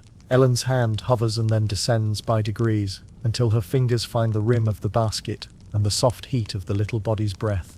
Imagine the texture, muslin cool where light has touched it, warmer where a cheek has insisted, wicker smooth at the corners from many handshakes. The ribbons weave faintly ridged, like a very polite map. Ellen's thumb traces the bow as if the knot were a word she wants to pronounce correctly. The baby answers with a stretch that is mostly idea and a sound that is mostly punctuation. The sound is enough to rearrange the room. She leans closer, not lifting, not disturbing, just lending her breath to the shared air. The child's face is a small lesson in attention. Eyebrows considering whether to exist, lashes short and certain, mouth prepared to negotiate. A tiny crease appears and vanishes in the soft of the cheek. Ellen adjusts the edge of the muslin, tucking it in the way habits tuck themselves in, and the baby's exhale settles to a steady measure. The clock, pleased to have company in its trade, keeps time without comment. The draft tests the threshold, wanders a few inches, and thinks better of it. Ellen's shawl takes the hint and shelters more firmly. The chair across from her remarks nothing about rocking. It has learned discretion. On the table, the bottles practice looking like solution. In the corner, a stack of folded napkins offers tidy assistance. Everything is arranged to appear inevitable. Down the corridor, a question lands in the parlor with the weight of a paperweight. An answer follows, light as sand from a shaker. Here, between ribbon and breath, time decides to act unprofessionally and pause. Ellen counts 5 small inhales and 5 small exhales, because counting is what people do when they are waiting without admitting it. She touches the ribbon again, once, memorizing the knot's exact speech. Somewhere in the row, a fret stirs and is persuaded into drowsing. Somewhere else, a mitten reconsiders the terms of peace. Ellen straightens the bonnet, not for display, but for weather, and listens until the chorus resolves to a key her body recognizes. Behind her the door, perfectly sure of its hinge, remains a door. Ahead, the baskets, perfectly sure of their purpose, remain baskets. She places her palm light over the small rise and fall, and lets the rhythm tell her what she already knows. Found for the moment, breathing for the moment, here for the moment. By the nursery stove sits the ribbon tin again, as if it has followed Ellen from room to room the way a quiet idea follows a day. Its white header tape is coiled with patient intention, edges neatly disciplined into a spiral that remembers being a straight line. The tin has acquired a faint thumbshine where lids are persuaded, a small crescent of brightness earned through repetition. Heat from the iron stove warms the metal just enough that it feels alive to the touch, like a cup that recently held tea. The stove keeps a small weather of its own, iron scent, a ghost of coal, the soft ticking sound that cooling makes when it wants to be heard without intruding. A kettle sits to one side, officious, letting off the lightest steam. It seems to approve of order. On the table near the tin lies a ledger, broad-shouldered and serious, open to a page that has made many decisions. Ink has dried to the colour of old plums. Lines are ruled with the self-esteem of straight edges. Columns practice their posture. Name, age, amount, from, remarks. A small civilization arranged in rectangular districts. Imagine yourself reading from the top down, following the rhythm of their lives, in tidy script. Initials, mostly. Sometimes a name in full, as if a person forgot to be careful for one shining moment. Sums that declare themselves with slightly darker strokes. Dates that masquerade as reassurance, and then the crossings, decisive strokes that run through an entry from left to right, with the energy of a door closing. They are crisp, confident, even graceful. They feel to the hand, like accounting to the eye, like erasure. The tape sits beside this performance with its own philosophy. A strip trails out from the coil, like a pale road. The weave, faintly ribbed under the finger. It is the kind of tape used to bind edges, to tidy seams, to to make things neat that intend to fray. Someone has cut a clean angle into the end, tailored for threading, for beginning. There are scissors here too, with blunt, trustworthy tips, and the mild stubbornness of tools that have learned to do one job well. If tape could speak, it would probably suggest that many situations respond to being tied. Ellen rests a knuckle on the tin, borrowing a breath of its warmth. The ledger's page holds a few remarks she recognizes. Arrived after 9, quiet ribbon on bonnet, pink. The words look domesticated on paper, even friendly, yet they arrange themselves into a fence. Under one entry, a different hand has added a small star, and the word settled, the sizz curved like a lullaby that doesn't ask permission. A few lines down, a neat check mark sits where a sum has been received. To the right, a final line is struck through with a firmness that leaves no room for revisions. The crossings are efficient, they make a tidy sound in the mind. From the stove, a fleck of ash drifts and lands on the ledger's gutter. The page accepts it and stays legible. A sand shaker waits near the inkwell, as if prepared to assist at any moment. The pen, set carefully on its rest, has a nib that catches the lamplight, polite, exact, ready to convert breath into record. Somewhere behind Ellen, the chair that might rock remembers not to.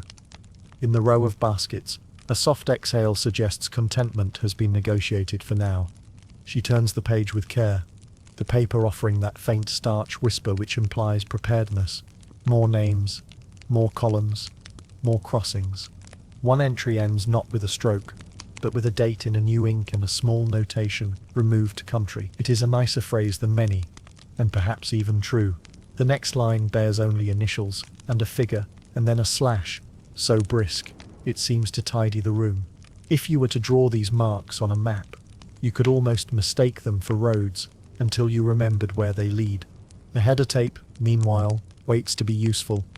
A short length has been cut already, and folded back on itself, like a promise saved for later. Ellen imagines it tying a bonnet soft at the temples, binding a bundle unusually carefully, securing a label that requests the world to be understanding. Tape is excellent at securing labels. It cannot secure outcomes. This is not the tape's fault. Outside, the house settles a little around the edges, as houses do at this hour. Down the corridor, the parlor speaks in low furniture tones. Time walks past the door, and checks its watch. The stove offers another small tick, satisfied with its shift. Ellen's fingers hover over the ledger's margin, where the paper is faintly rough from earlier corrections. She does not touch the ink. She follows a crossing with her eyes to its calm end, where the line stops as neatly as a sentence pleased with itself. Imagine the two objects side by side, the ledger that turns people into entries, and the tape that turns edges into neatness. One is a vocabulary of sums and outcomes, the other of ties and repairs. Between them lies the narrow space in which decisions pretend to be ordinary. Ellen closes the book to the width of a breath and leaves it there, neither open nor shut, merely paused. The tape slips back into its coil without protest, a pale spiral resting by the stove's gentle heat. The page keeps its crossings. The room resumes its carefully curated quiet, and somewhere, just audible, the small chorus of breathing continues to write its own line, not in ink, not in tape, but in the slow, steady grammar of staying. Ellen tucks the baby under her shawl, the knot finding its old competent place at her collarbone. The hallway looks up from its runner and pays attention. Doors become ears. The ribbon tin on the mantel seems to pause mid-thought. Even the clock slows just enough to see better. She steps forward, and that small forward claims the space like a new sentence. In the parlor, the inspector's voice is low and properly shaped for questions that wish to behave. It falters, not much, not theatrically, when he sees her in the doorway with the small bundle close against her ribs. Something shifts behind his eyes, like a ledger that briefly prefers a different column. Professional distance winces into human concern, then composes itself again. He has practiced both. "Move along, miss," he murmurs, not unkindly, and the murmur is almost an apology to the furniture. The house pauses. Mrs. D does not move, which is a kind of movement. The helpful girl's hands arrange nothing on the table, and that too is arranging. In the nursery, a Fret considers waking and decides for the sake of the hour to remain theoretical. The inspector reaches past Ellen and opens the front door with a care that keeps hinges from taking sides.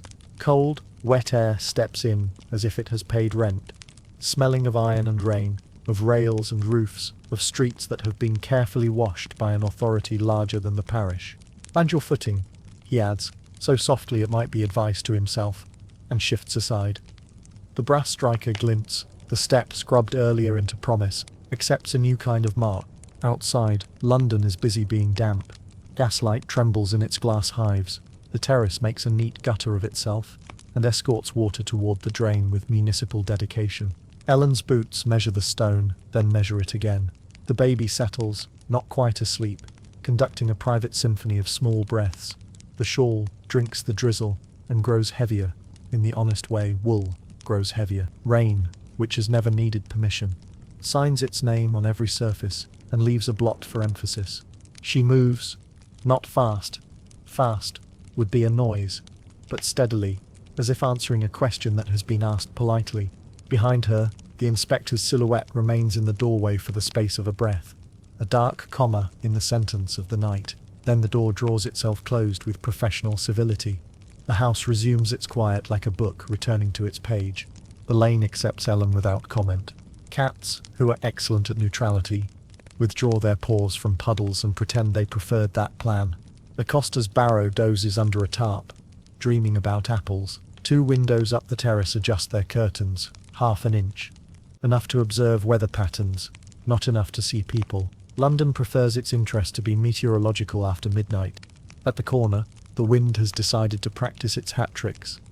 Ellen's shawl answers by tightening. Her steps find the pavement's shallow memory of daytime heat, now retreating like a polite guest. The baby's cheek is a warm coin against her chest. Every few strides, Ellen cups that warmth through the wool, the way one checks a pocket, where everything essential is already known to be safe. A stray gas jet hisses companionably. The street lamp hums a single note, and approves the key of the evening. She turns once, then again, choosing the geography of smaller streets. A mews, with sleeping horses. A court that smells of wet rope and bread. A railway arch that lends the rain a clever echo. Her feet keep a practical rhythm. The city, which likes a schedule, matches it. Somewhere a constable's lantern writes yellow ovals on brick, and then decides not to read further. Somewhere a church clock suggests it is later than one would guess, and London agrees to be surprised in the morning. Ellen counts corners when the mind tries to add other things. 1, 2, 3. Counting is helpful, like straightening a picture frame even when the wall is crooked. She thinks, briefly, of the inspector's voice, how the words move along carried effort and intention at once, and feels a small pocket of warmth in the cold air that has nothing to do with wool. If the city has a conscience, it tends to speak like that, low even, trying not to wake the neighbours. By the time the main road appears, the rain has decided to be thorough rather than dramatic. Cobblestones show their careful geometry under a thin shine. Wagon ruts collect galaxies. A coffee stall 2 streets over performs steam with confidence. The smell teases the air burnt sugar and patience, and suggests that mornings can be persuaded. Ellen doesn't change course. She keeps to the shadow of buildings that have practiced standing a long time. Behind her, the terrace returns to its curated normal. Curtains precise, step pale, striker bright. Inside, papers rest. Bottles, think quiet thoughts. Schedules are stacked like plates, but the river has put its chill in the floorboards of the night. And that chill moves upstream, through rumours, through notebooks, through doors that were made to open as well as close. At a narrow bridge, the wind becomes bolder. It likes bridges. The baby sighs, and Ellen bends to shelter the sound back into her. The rain finds her knuckles, and decides they are worth knowing. Somewhere below, water negotiates with stone in a voice that never tires. She crosses. On the far side, the lamps are fewer, which is fine. Fewer lamps make for better promises. Running, when it happens, is not the headlong sort that wakes whole parishes. It is a quiet, sure-footed urgency, the body remembering how to be part of its own plan. Ellen runs enough to keep the air from catching her, not so much that the baby must protest. The shawl does its sturdy work. The city, having been everything to everyone all day, agrees to stand back and let a mother pass. Morning finds the coroner's room already practicing solemnity. The windows have been wiped into a respectable clarity. The coal fire, if it can be called that, contributes more optimism than heat. Hat pegs along the wall hold a row of damp brims, the felt darkened to a uniform seriousness by the night's weather. 12 tradesmen take their places: bootmaker, greengrocer, draper, tobacconist, 2 clerks who moonlight as men of judgment, and others of the same careful breed. Their hands look like what they sell. One dusted with leather dye, another faintly perfumed with oranges, a third ink-nicked from the till book. They sit as if behind their counters, ready to weigh, measure and give change. The coroner keeps a pen that has never once arrived late to its own work. It scratches, steady as a sparrow, while the clerk calls names in a voice trained not to hurry. Oaths are taken on a Bible that remembers many mornings. Palms rest on it briefly, then lift, leaving no mark except the room's agreement that words now carry weight. The stove ticks, discovering its limitation. A kettle set upon it begins to consider boiling, fails nobly, and consoles itself with a small, continuous breath. Witnesses step forward in the order that suits paperwork. A stationer bows to the assembled hats and speaks of advertisements. Healthy infant, wanted. Respectable couple. Terms negotiable. Printed by the dozen, and pinned beneath glass until the fog smudged them into hope. His voice is calm. The way a tally is calm. He says initials only, with the practiced neutrality of a man who sells discretion by the packet. The pen takes note. Next comes a compositor's boy, cap in hand, who explains boxes with brass mouths that swallow letters at the appointed hours. He refers to receiving houses as an expert might refer to constellations. He knows which ones gather storms and which collect light. He does not venture opinions on content that is not in the job description. The jurors nod, thinking of their own ledgers, and the way messages travel through a city that prefers not to ask too many questions before breakfast. A policeman offers distances in yards and facts in inches. He has brought a small parcel of exhibits wrapped in brown. A receipt book, a bottle with a stain of something bitter at the bottom, a ribbon curled like a sleeping thought. The clerk sets each item on the table with the caution of a man arranging fragile truths. The bottle's label has endured rough handling. Letters worn thin, meaning intact. The receipt book opens to pages that believe in columns. Under remarks, someone once wrote quiet, small bundle as if it were weather, and must be recorded. A neighbour tells of a door that opened after 9 and closed before 10. Often, she does not dramatise that hour as a fact. She has laundered enough shirts to know that facts rarely shout. A parish visitor, grey-shawled even in memory, explains lists that lengthen during meetings, tickets for soup, and the way morning promises must tackle the kind of night that refuses to be brief. Her kindness is evident. Its limits are too. The jurors listen without interrupting, which is their talent. They have trained themselves to hear the price of an apple without flinching and the weight of a shoe without guessing. Today they are weighing words. Adoption, which in this room sounds like a shop sign repainted once too often. Weekly payments which behave like rain on a leaky roof. Manageable until they aren't vanishings. A plural that does not raise its voice and therefore carries farther. The coroner asks small, tidying questions. What date? Which window? How many steps from the receiving box to the lane? He prefers hinges to doors. The clerk's pen supplies commas where breath requires them. Outside, a barrow rumbles past, offering apples to people who have already had breakfast and decisions to people who have not. Inside, dust motes do their slow ballet, in a shaft of light, the window intended for better things. No one raises a voice. That is not how mornings work in such places. The horror, such as it is, lives in details that the pen can bear. An alias that rhymes too neatly with an address. A ledger line crossed through with enviable confidence. A note from a burial club proposing prudence at a penny a week. The jurors regard these things the way shopkeepers regard unreliable suppliers. Politely, with numbers in mind, and a stubborn wish to make the count come right. At the end of the row, a bootmaker adjusts his spectacles and clears his throat as if to price a pair of laces. He does not speak. He doesn't need to. The room has learned its lesson for the day, that a city can make almost anything look tidy if it is patient with paper. And that tidiness is not the same as mercy. The coroner's pen pauses, taps once, and moves on. The kettle, having failed to boil, allows itself a sigh. The hats on the pegs glisten into dryness, and the jurors, 12 shopkeepers with solemn faces, sit very straight, as if the posture of fairness might help them carry what the morning has quietly handed over. The clerk brings the tray the way a verger brings hymnals.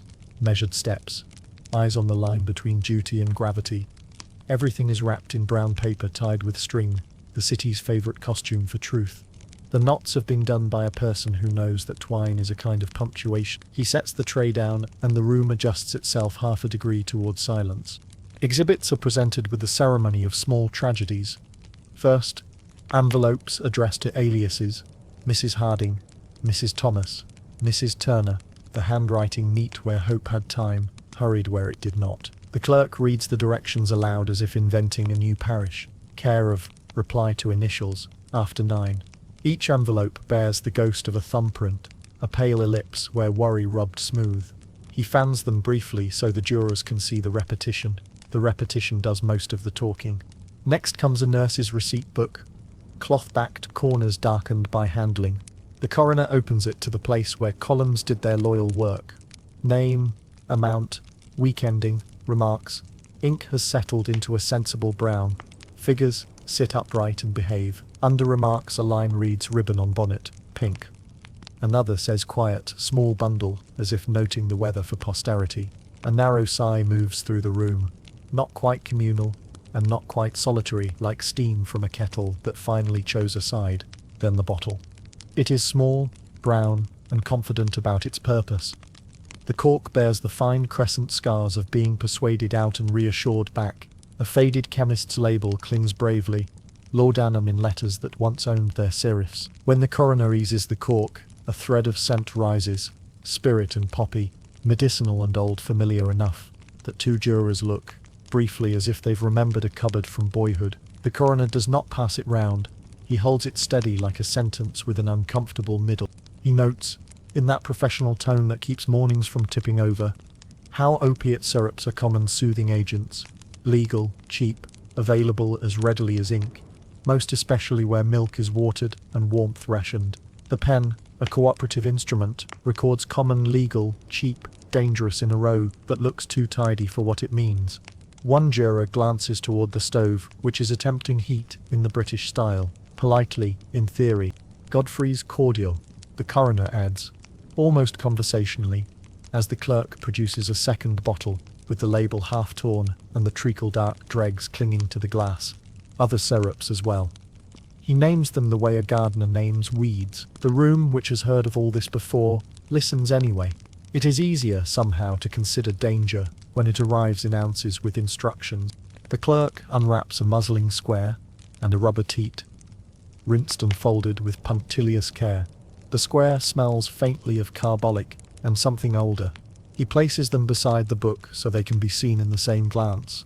Record and routine, column and comfort. The coroner remarks without emphasis that diluted milk, quieted with cordial, warms a child less than a flame would, but is cheaper than coal. The jurors, who know the cost of coal by season and by draught, do not ask him to repeat himself. From the tray, a final packet, a card from a burial club, eggshell blue, offering prudence at a penny a week. The black-ruled box where benefit is printed looks reassuringly square. The coroner touches it with his forefinger, as if to be sure it is not warmer than the rest. Policies taken, he says. Sometimes before christening, the pen writes before, and the word sits there stubborn and small. Around the table, boots settle. A tradesman's hand, orange peel in the cuticles, habit in the veins, edges closer for a better look, and then thinks better of it. Evidence is close enough at this distance. On the windowsill, a patch of weak sun makes the dust perform a polite, unambitious ballet. Outside, a cart passes with the sound of someone sweeping a thought to one side. The coroner asks for the bottle to be stoppered. The cork agrees with a soft authority.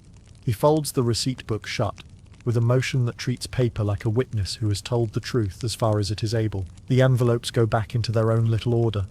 Aliases stacked like spare names ready for another errand. String is retied. Knots resume their grammar. No one raises a voice. The horror keeps to the details. A teaspoon that is not a teaspoon everywhere. A milk line that drifts downward like a tired afternoon.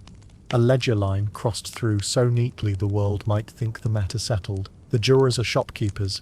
They understand the difference between a tidy counter and a fair price. They sit very straight as if posture could make decimals behave.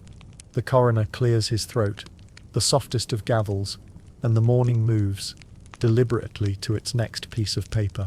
The verdict book lies open like a patient, its pages ruled for decisions. In older entries, a familiar refrain repeats with the tidy fatalism of a rubber stamp: found drowned, cause unknown. The letters are calm, the habit entrenched. They belong to years when the river was treated as a moody relation, and grief as a paperwork problem. Today the room is slightly different. Not louder, this room does not do loud, but steadier, as if the furniture has set its feet, and the coal in the grate has decided to contribute heat rather than commentary. The coroner adjusts his cuffs and addresses the jurors in a tone that respects both clocks and consciences. He does not tell them what to write. He arranges the facts so that writing the old phrase will require more effort than considering something else. 12 tradesmen lean inward a fraction, the way shopkeepers lean toward a customer who was asked, reasonably, for fairness. Their hats wait on the pegs, drying into shapes that suggest opinion. Outside, wheels negotiate puddles with the discreet splash of people who intended to keep their boots clean and failed honorably. Inside, the stove adds one confident tick for courage. The clerk's spectacles have developed a fog at the edges where duty meets weather. He polishes them with a handkerchief that has known better mornings and resumes his post, nib poised. His pen makes that first exploratory scratch, like a small animal testing ice, and holds. He has written found drowned many times. The phrase lives in his wrist, but the year has been a tutor. Newspapers have unrolled their columns like carpets, and invited the public to walk straight into rooms it used to avoid. Names have been printed, addresses have learned. They can travel farther than a whisper. The clerk is not sentimental. He is simply aware that ink has consequences beyond its own neatness. The coroner, careful with adjectives, notes how receipts, aliases, and bottles create a pattern not well served by shrugs. He narrates distances in yards, times by the clock, names by initial because the law likes its modesty. The jurors exchange the smallest looks, a greengrocer's blink, a draper's thoughtful tilt, economies of expression that mean we are following. No one clears a throat theatrically. The day does not require drama, only attention. They withdraw for deliberation behind a door that politely remembers how to close. The room waits, which is one of its talents. Dust turns in a sunbeam without insisting on being noticed. The Bible on the table continues to be heavy. A cup of tea cools into reason. From the hallway comes the murmur of a porter who has mastered the art of saying yes sir and meaning we shall see. The clerk, in the purposeful idleness allotted to clerks, straightens the stack of earlier exhibits until the corners agree with one another. When the door opens, the jurors reappear with the look of men who have priced a difficult item and discovered it cannot be sold at a loss any longer. The foreman bootmaker, careful with leather and language, speaks in the register of a person who has spent a lifetime making things fit. The words are still plain, but they are less inclined to apologize for existing. Not an accusation, this is not a theatre, but a verdict with bones. Found in the water, death not wholly accounted for, grave suspicion attached.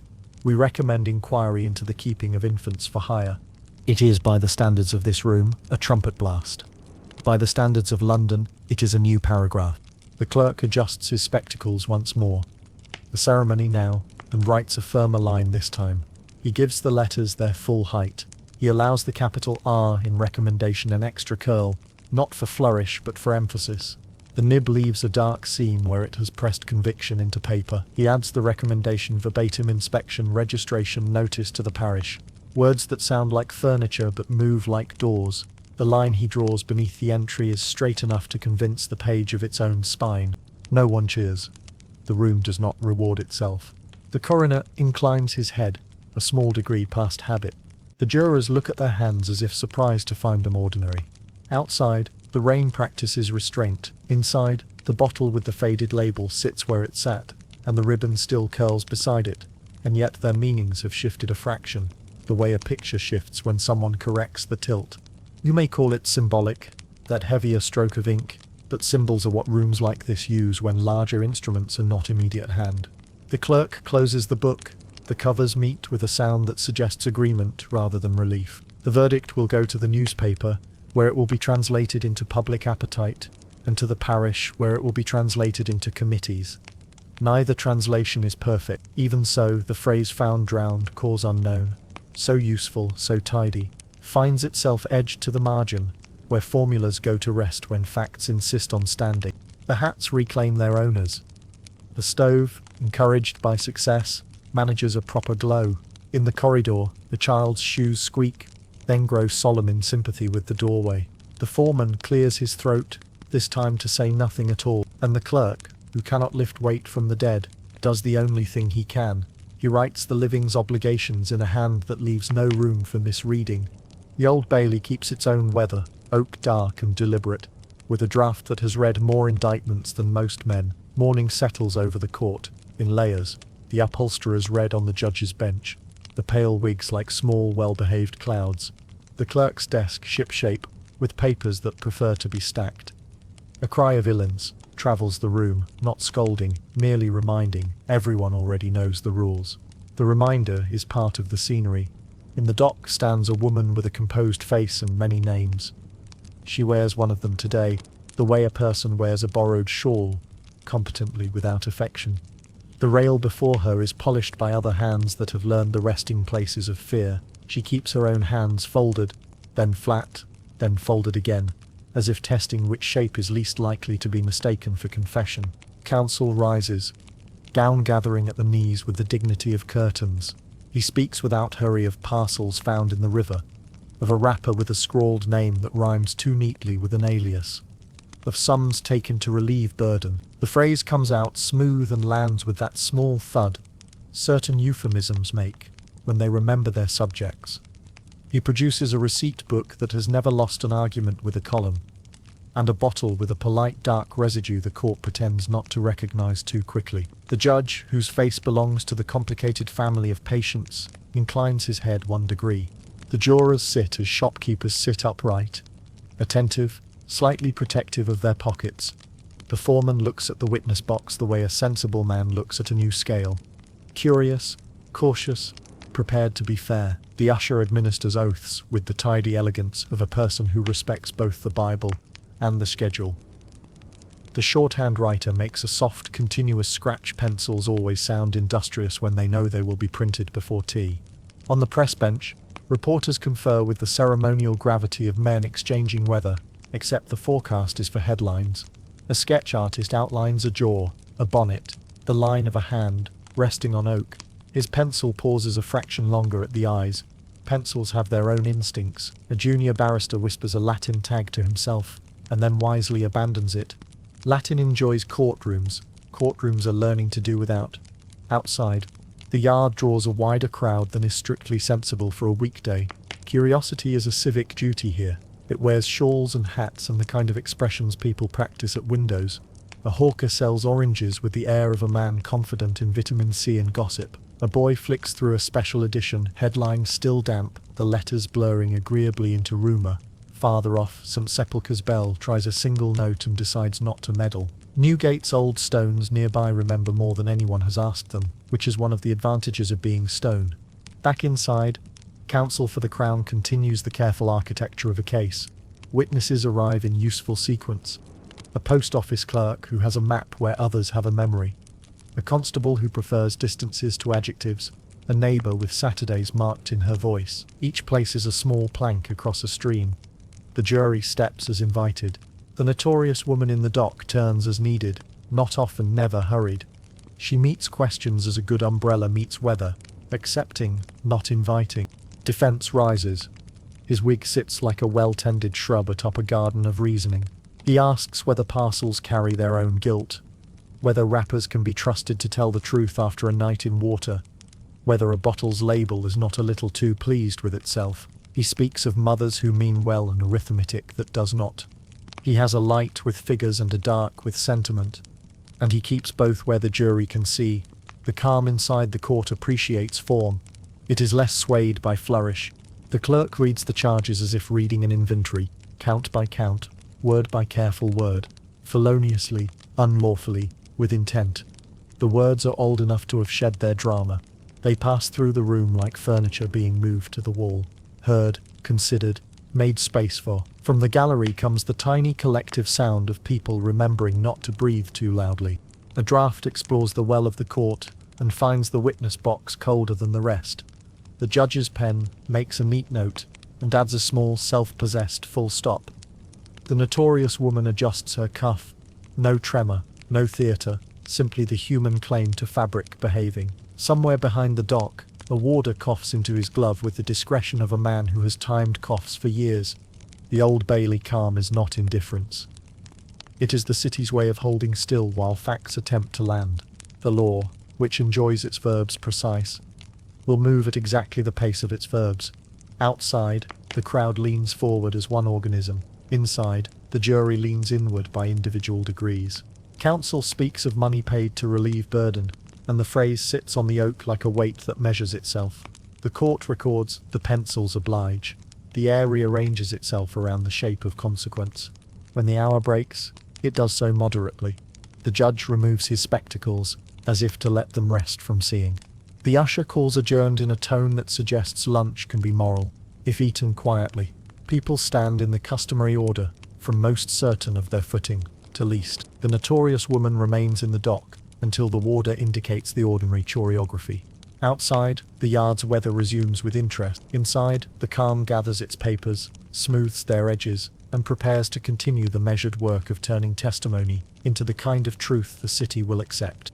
Committees meet in rooms that are always a little cooler than the weather outside, as if drafts were part of the Constitution. Green baize hushes the tables, glass water jugs perspire discreetly, pens line up like infantry with delicate ankles. On the mantel, a clock the size of an argument ticks at a pace suitable for amendments.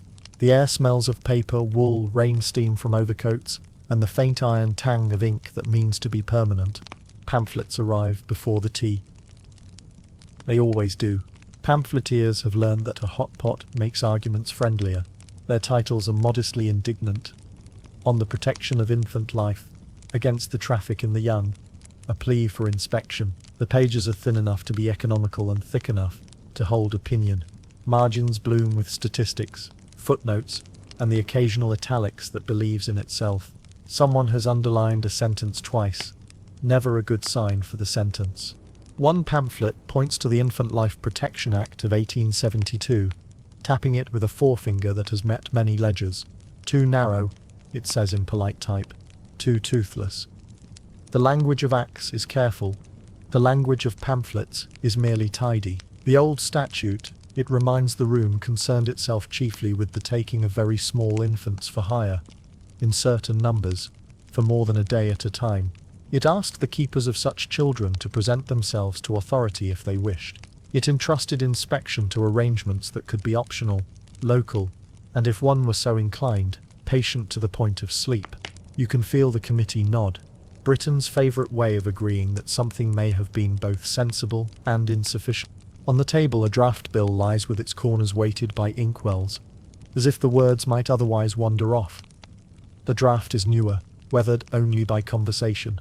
It proposes, in mannerly clauses, that any person who receives infants for hire shall register, not simply promise to consider it, that there shall be the power to inspect, not merely the right to make inquiries when convenient, that names and addresses will stop pretending to be secrets whenever a door is closed.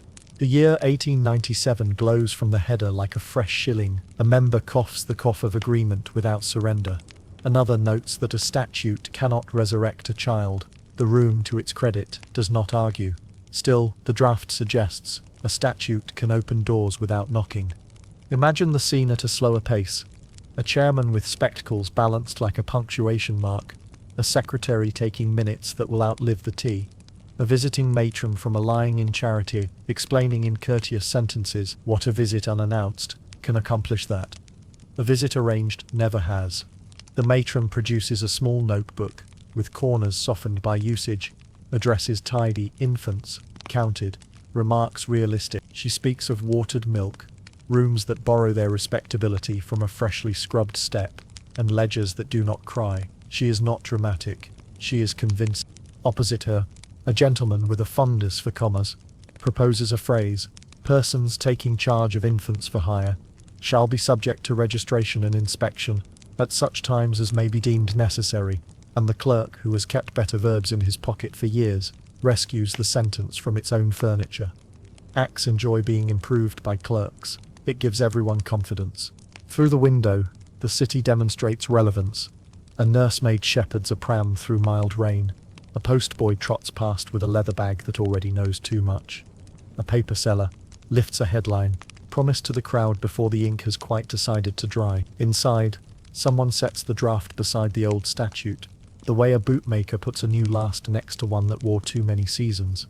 The difference is visible without cruelty. Where the 1872 Act spoke of infants younger than a precise age, and in specific numbers, the new measure broadens its attention like a lamp turned up. More children, more keepers, fewer places to hide. Where the old Act suggested registers as the property of the conscientious, the new one treats registers as the property of the public. The pen writes shall, not may. You can hear the room getting used to the sound. There is talk of penalties, of course, modest at first, because Parliament likes to increase them later with the air of having discovered an idea. There is talk of notice to the parish, of removal where neglect is evident, of records that match children to keepers without aliases doing the introductions. Inspection, the draft insists gently, is not a scandal. It is housekeeping. The line lands well in a room with carpet. A member asks, in the careful voice of a man explaining a kettle to a committee, whether such powers will be abused. The matron replies, with equal care, that power is already abused by neglect and silence. Inspection simply arrives wearing its hat. The chairman notes it in the margin with a pencil that has learned to be useful without being seen. By the time the clock claims the hour, the paper is freckled with pencil ticks, and the tea has gone to the temperature at which truths become palatable. The pamphlets are stacked, slightly out of breath, beside the draft. No statute will resurrect a child, and the room knows it. The grief in that knowledge is properly folded and put away. But a statute can knock, or better, not need to. It can oblige doors to open. It can make ledgers answer questions. It can turn quiet from a policy into a pause. Outside, rain brightens the pavement. Inside, someone writes print in the margin, and the word looks hopeful without trying too hard. Morning folds itself over the city with the tidy purpose of a fresh sheet. In the print rooms off Fleet Street, presses yawn, then wake into their heavy rhythm, ink rollers murmuring, paper feeding through like a river taught to keep to its banks. Yesterday's outrage becomes today's leader article. Capital letters put their hats on. The editorial voice clears its throat calmly in that particular tone designed to be read at breakfast without upsetting the egg. Bundled sheets, still a little warm, still breathing ink, are tied with string that believes in knots. Boys with quick feet and thinner jackets shoulder the stacks and spill into streets that smell of coal, yeast, and the agreeable lie of early sunshine. They cry the names of papers with professional conviction, though the ink has not yet decided whether to smudge or behave. The day is new, the arguments are already rehearsed. The leader column keeps its promises.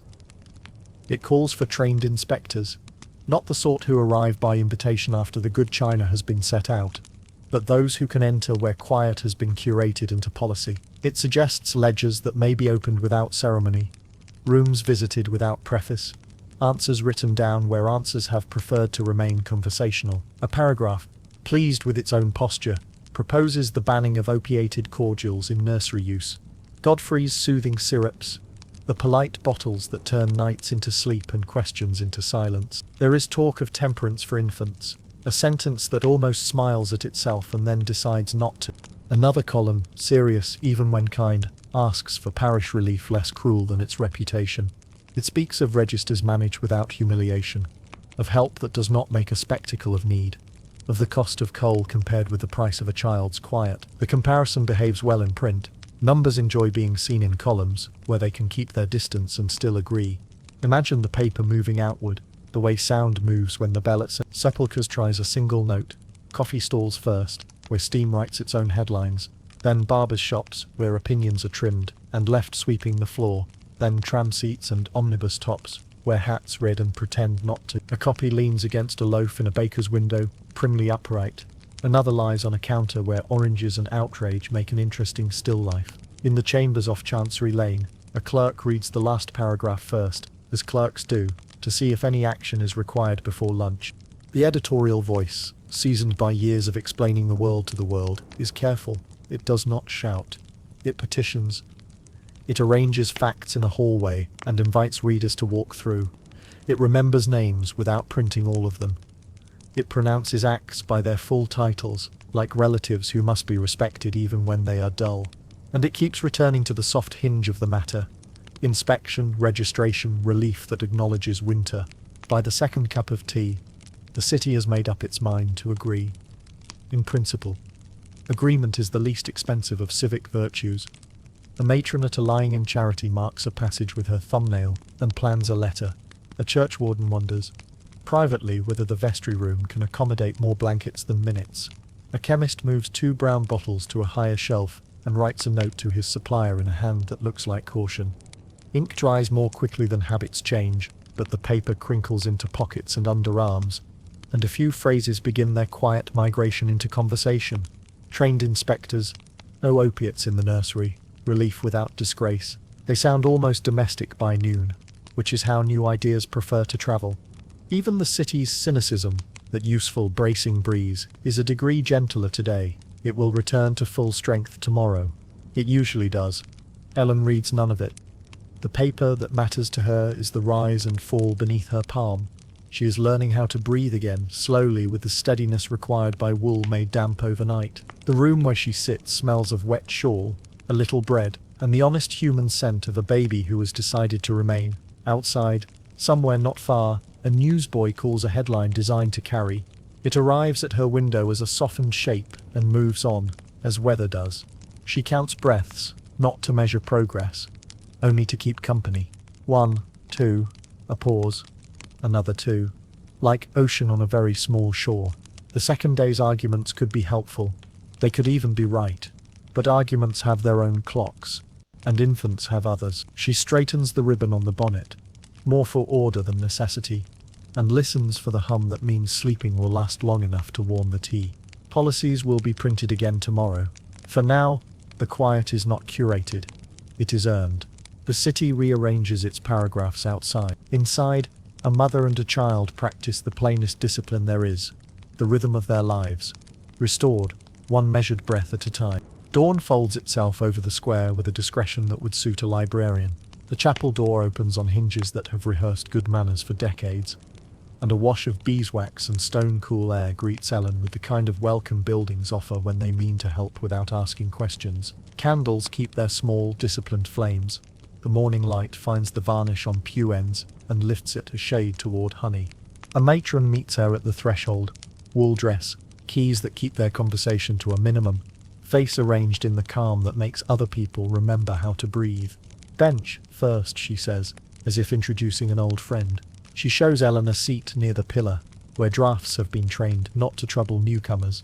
A folded shawl waits there, clean, warm, a brown the colour of toast, and a cup of broth, whose steam speaks softly in the chapel's large hush.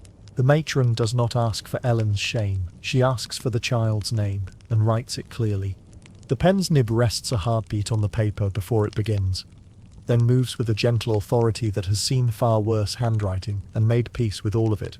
The ledger is cloth-backed, corners rubbed smooth by petitions that once shook in their holders' hands and later learned a steadier grip.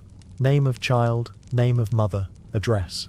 The ink dries to a brown that feels less like bureaucracy and more like a vow. When she repeats the name, so it is spelled as the child will one day see it, her voice keeps to the chapel's register, low and uncomplicated. Imagine yourself in that pew. The wood glossy under the palm. The faint tack of polish where a candlestick's heat softened beeswax. The stone floor gently drafting cool around your ankles. A choir boy's rehearsal drifts from the chancel like pale sunlight finding its way through trees. It is not a full hymn, more a scale deciding whether to become one. The notes rise, test the ceiling, and return modestly improved. Somewhere, an organ breathes without committing, as if warming its vowels. The matron sets the broth in Ellen's hands, and adjusts the shawl with a competence that does not require permission. Sip, she advises, in the tone used for kettles and spirits. And the cup carries a plain comfort bone and salt and heat, toward a stomach that forgot for a day that food was not a negotiation. The baby's breath settles under the wool, with that small persuasive rhythm that persuades all other rhythms to behave. On the table by the pillar sits a box of tokens kept for the old habit of memory, ribbons, a button, a coin, with a nick. Not for trade, not for display, simply so that names have something to hold hands with. The matron does not offer them.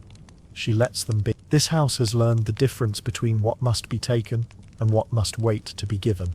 She does, however, pass a card. Plain, unthreatening. Visiting hour written in an even hand, and below it, ask for Mrs. Webb. It is a door, on paper. The choir's sound widens to a simple hymn tune. A line that steps forward, then back, then forward again, like a person learning the way home in better weather. One boy misses a note with dignity, another finds it, and lends it back. A verger moves silently along the aisle with a snuffer, trimming wicks to the length approved by both safety and faith. Above the gallery, dust dances in light as if working through a polite quadrille. The matron's questions are the kind that make rooms larger. Is the child feeding? Do you require a bed for a night? Have you a place to be after? When Ellen stumbles on the last, the matron nods, as if after were a matter of housekeeping, which in this city it often is. There's porridge in the kitchen at 8, she says. A wash. A place to sit that prefers you. The rest we will take by the half day. It is a policy that suits sleep. On the ledger page, the name looks right where it is, as if the line had been saving the space. The matron sprinkles a whisper of sand and tilts the book so the letters accept their address. She does not underline. She does not need to. The child's small mouth purses, loosens, resumes its efficient practice. The shawl accepts a little more weight with the patience of wool. Ellen listens to the hymn tune drift and gather, and feels her ribs learn the measure.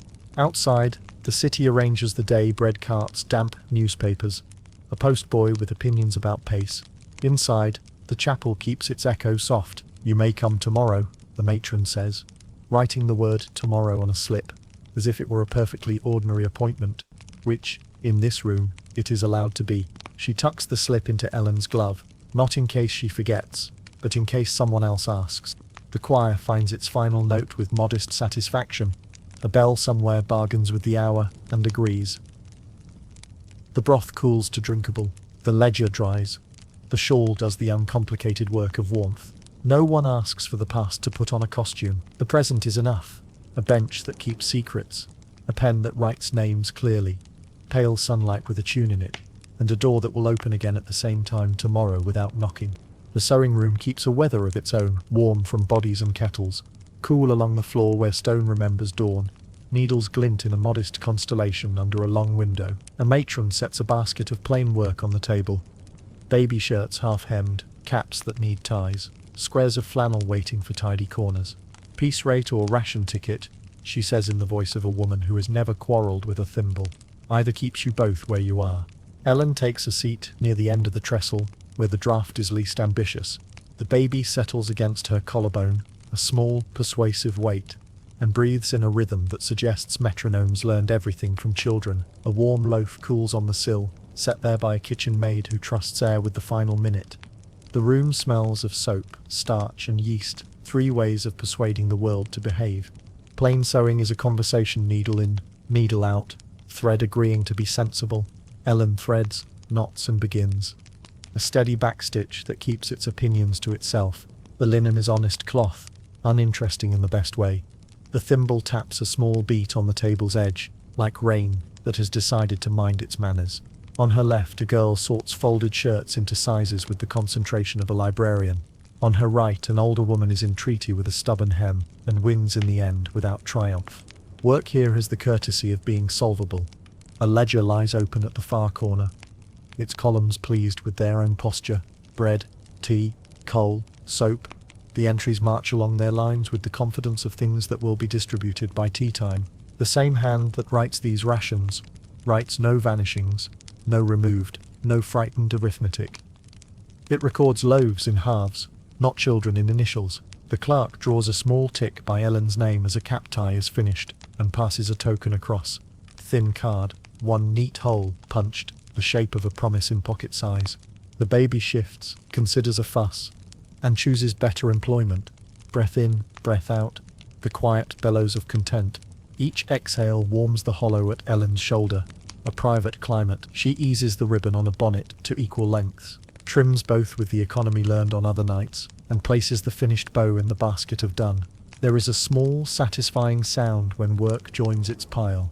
The room keeps time by it. A sister from the laundry appears with a tray of mugs, tea that has worked hard for its colour, and sets down a plate with 3 slices of the loaf. The crust crackles because it remembers the oven. The crumb is modest and excellent. Ellen lifts a piece, breaks it, and thinks, not dramatically, merely accurately, that the world has expanded by the width of this bread. A person can plan across a crust. The baby sighs approval into her neck, which is the highest local honor. Subtle humor circulates like draft. Someone remarks that pins have their own union. Another suggests that ribbons multiply in dark drawers. The matron claims she has met a needle that prefers hymns. The room smiles without taking sides. Outside, a cart rumbles past with a content of carrots and conviction. Inside, thread unwinds obediently. A long, pale sentence about repair. When the clock on the mantel remembers to chime, the ledger shuts and opens again. 2 ticks, a new page. The afternoon promising to resemble the morning in comforting ways. A list for visiting hour goes round. Names settle into their lines with the satisfaction of being legible. Ellen writes hers without hesitation, because the door at the chapel will open whether or not the day has behaved, and because tomorrow is a word this building says as naturally as bread. She turns to sorting linens. Caps to caps. Shirts to shirts. The odd mislaid mitten to the lost and eventually found tin. The work is domestic, which is to say, it wins by repetition. A tray clinks somewhere. A broom amends a corridor. The baby's lungs keep score. Ellen measures ribbon by the span of her hand, ties a bow with the speed born of practice, and feels the last of the night's cold let go, strand by strand. By the window, steam ghosts the glass where the kettle's enthusiasm exceeded propriety. Sun finds its way through soot to lay a mild square on the table. Everyone politely moves their cloth into it because light too is a ration. The matron passes again, drops a cold chip beside the bread tokens and says only, "Good," which is praise enough for a day that prefers understatement. When Ellen stands to stretch, the room adjusts around her without complaint. Chair in, needle parked, thimble turned dome down, like a small promise kept. The baby drowses deeper, mouth open in the gentle surprise of plenty. Work has been traded for warmth, linen for quiet, stitches for a longer afternoon. The ledger records rations, not disappearances. The stove breathes. The loaf, admirably itself, has left its exact comfort in her hands. She gathers the next bundle, flannel squares, 2 caps, a ribbon that hopes to be symmetrical, and sits again, steady as a clock that has remembered its hour. Outside, the city resumes its case for complications. Inside, needle and bread offer their uncomplicated vote for staying. The baby's breath evens against her collarbone. The day, which began small, has grown to include tea, a token, and a place to put them. It is enough. For now, it is precisely enough. If you are wondering, quietly, the way one wonders, with a teacup cooling in hand, why you wouldn't survive a night like Ellen's, it is not because the city roars, it is because it whispers. It is not one alarm, one flight, one obvious villain. It is a procession of small practiced choices laid out like pins on a tailor's cushion, harmless when considered singly, wounding when met in sequence. The bargain at the window, the alias that fits too well, the bottle that promises quiet in teaspoons, the ledger that calls grief a remark, the step scrubbed too clean, asking you to trust the shine. Survival here is a matter of margins, and the poor are asked to live without margins at all. Imagine the rhythm. Paper, coin, polite phrase, receipt. Each item does its work with admirable professionalism. Nothing shouts, everything proceeds. Even the clock assists, stitching minute to minute, until options become habits, and habits become policy. You would not be defeated by an outrage, but by the house's tidy competence. The desk that collects names without knowing faces, the scullery where milk learns to be less than it was, the nursery that curates silence because silence looks like success. You would look for the obvious trap and miss the comfortable chair. You would listen for cruelty and hear only terms. You would try to bargain with the hour and discover the hour is already spent. In such places, choice is offered as a menu after the kitchen has closed. The city smiles, busy, practical, not unkind, and suggests you return tomorrow with a better pocket. Tomorrow is a fine day for reforms. Tonight has its own rules. You would not survive the arithmetic, not the sums, which are clear enough, but the arithmetic of breath and bread. How long a baby can be quieted before quiet becomes its own weather. How far a halfpenny will carry a letter compared with how far a body can carry worry. How many doors require your politeness before one offers a chair. The ledger's balance. people do not. A clerk's neat crossing out travels farther than a mother's distance to the door. A bottle's dose is easily repeated while courage, being a more delicate liquid, evaporates. The law will stiffen. It will, in time, write shall where it once wrote may, and send inspectors who have learned to knock as if they mean it, or not to knock at all. Shelves will be cleared of certain syrups. Registration will become furniture instead of an idea. Committees will discover the usefulness of verbs. These are good improvements. Paper can be taught new manners, but even the best statute is a daylight instrument. And your night, like Ellen's, happens between collections, after 9, before names, in rooms that practice cleanliness, as theatre and quiet as proof. Why you wouldn't survive is simple and complicated at once. Survival requires what the city rarely grants its poorest: time, help, and one official, who chooses to open a door instead of closing it. Time to hesitate at the threshold, and step back without being punished by hunger. Help that arrives before you have crafted an acceptable sentence. An inspector's eye that recognizes a ribbon as evidence, not decoration. A constable who says "move along," miss the way a person says "this way out," and means it. These are small mercies, and small mercies must be presented promptly. You might think your own resolve would suffice. Resolve is excellent with daylight errands. At midnight it needs allies. Ellen had a handful, a ribbon tied for recognition rather than beauty. A clerk whose pencil faltered at the right instant. A boy who carried a rumour upstream faster than a boat. A chapel where the door believed tomorrow was an ordinary appointment. A matron who issued broth before questions. A ledger that counted bread and coal instead of vanishings. You cannot requisition such allies. They have to be present when you arrive. And then there is the weather inside the body. The way fear subtracts minutes from thinking. The way wool grows heavy with rain at precisely the pace of doubt. The way your name sounds different when a stranger writes it. One cannot out-argue that weather, one can only be sheltered from it.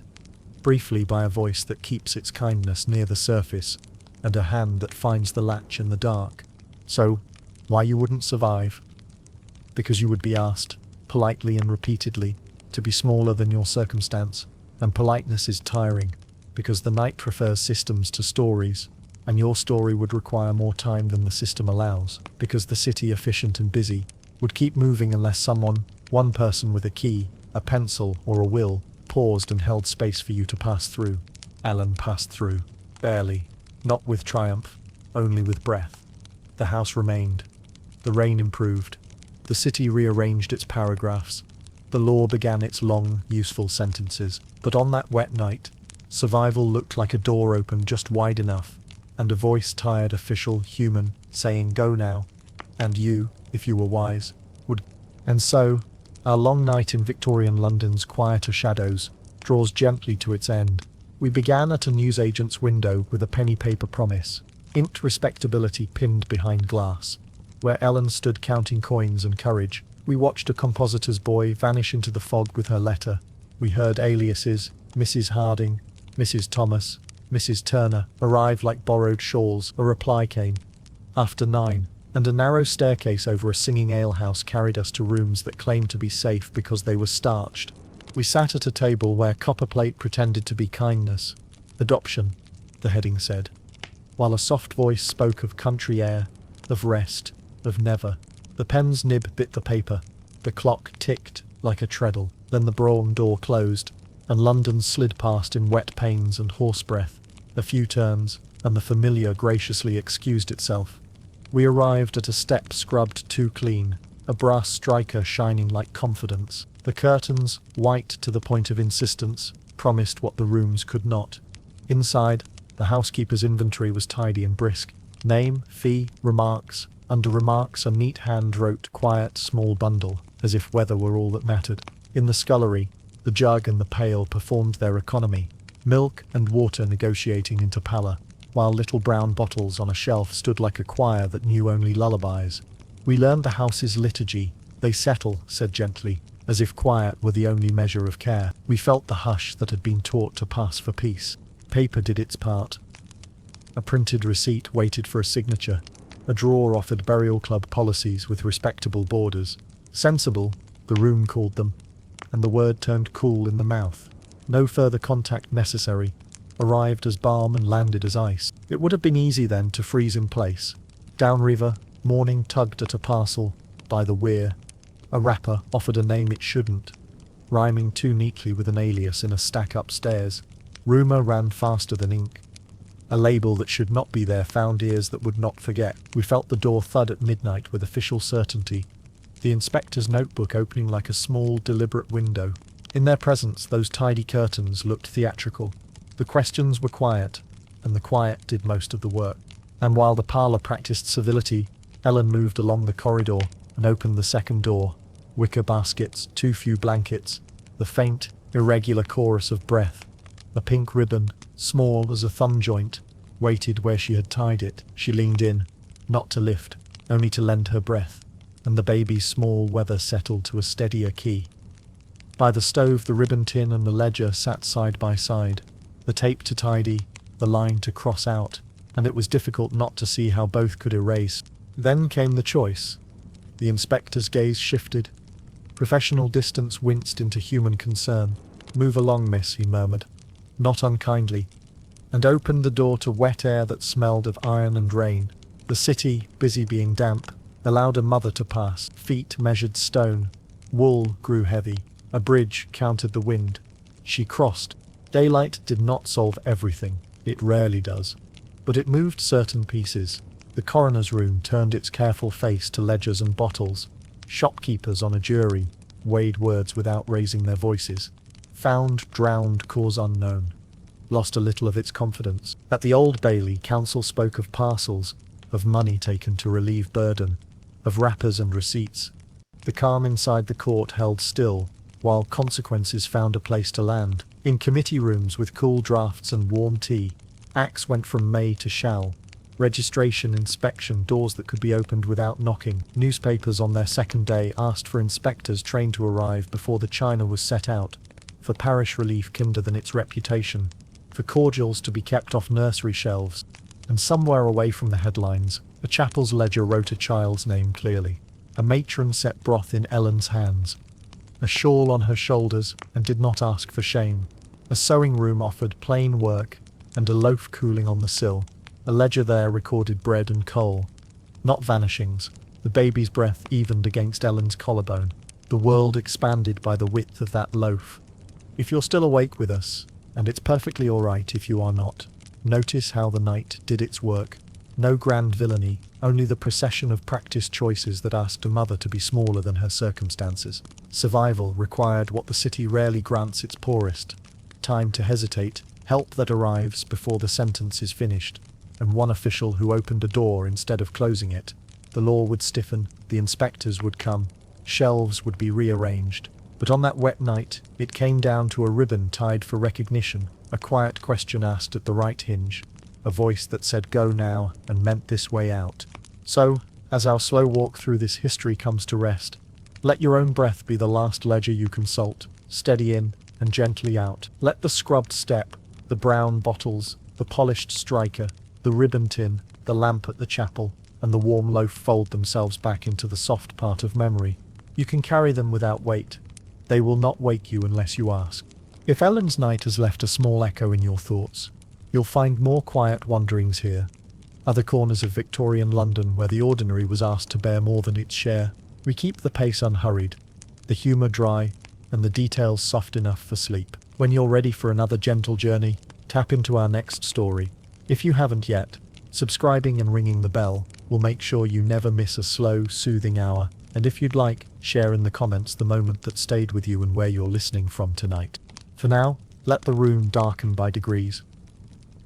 Let the city outside become a hush you don't have to interpret, and let the rhythm of their lives merge with the rhythm of your own. Thank you for keeping company with Ellen, through paper, rain, and a ribbon's small certainty, until our paths cross again beneath the quiet glow of history's lamplight.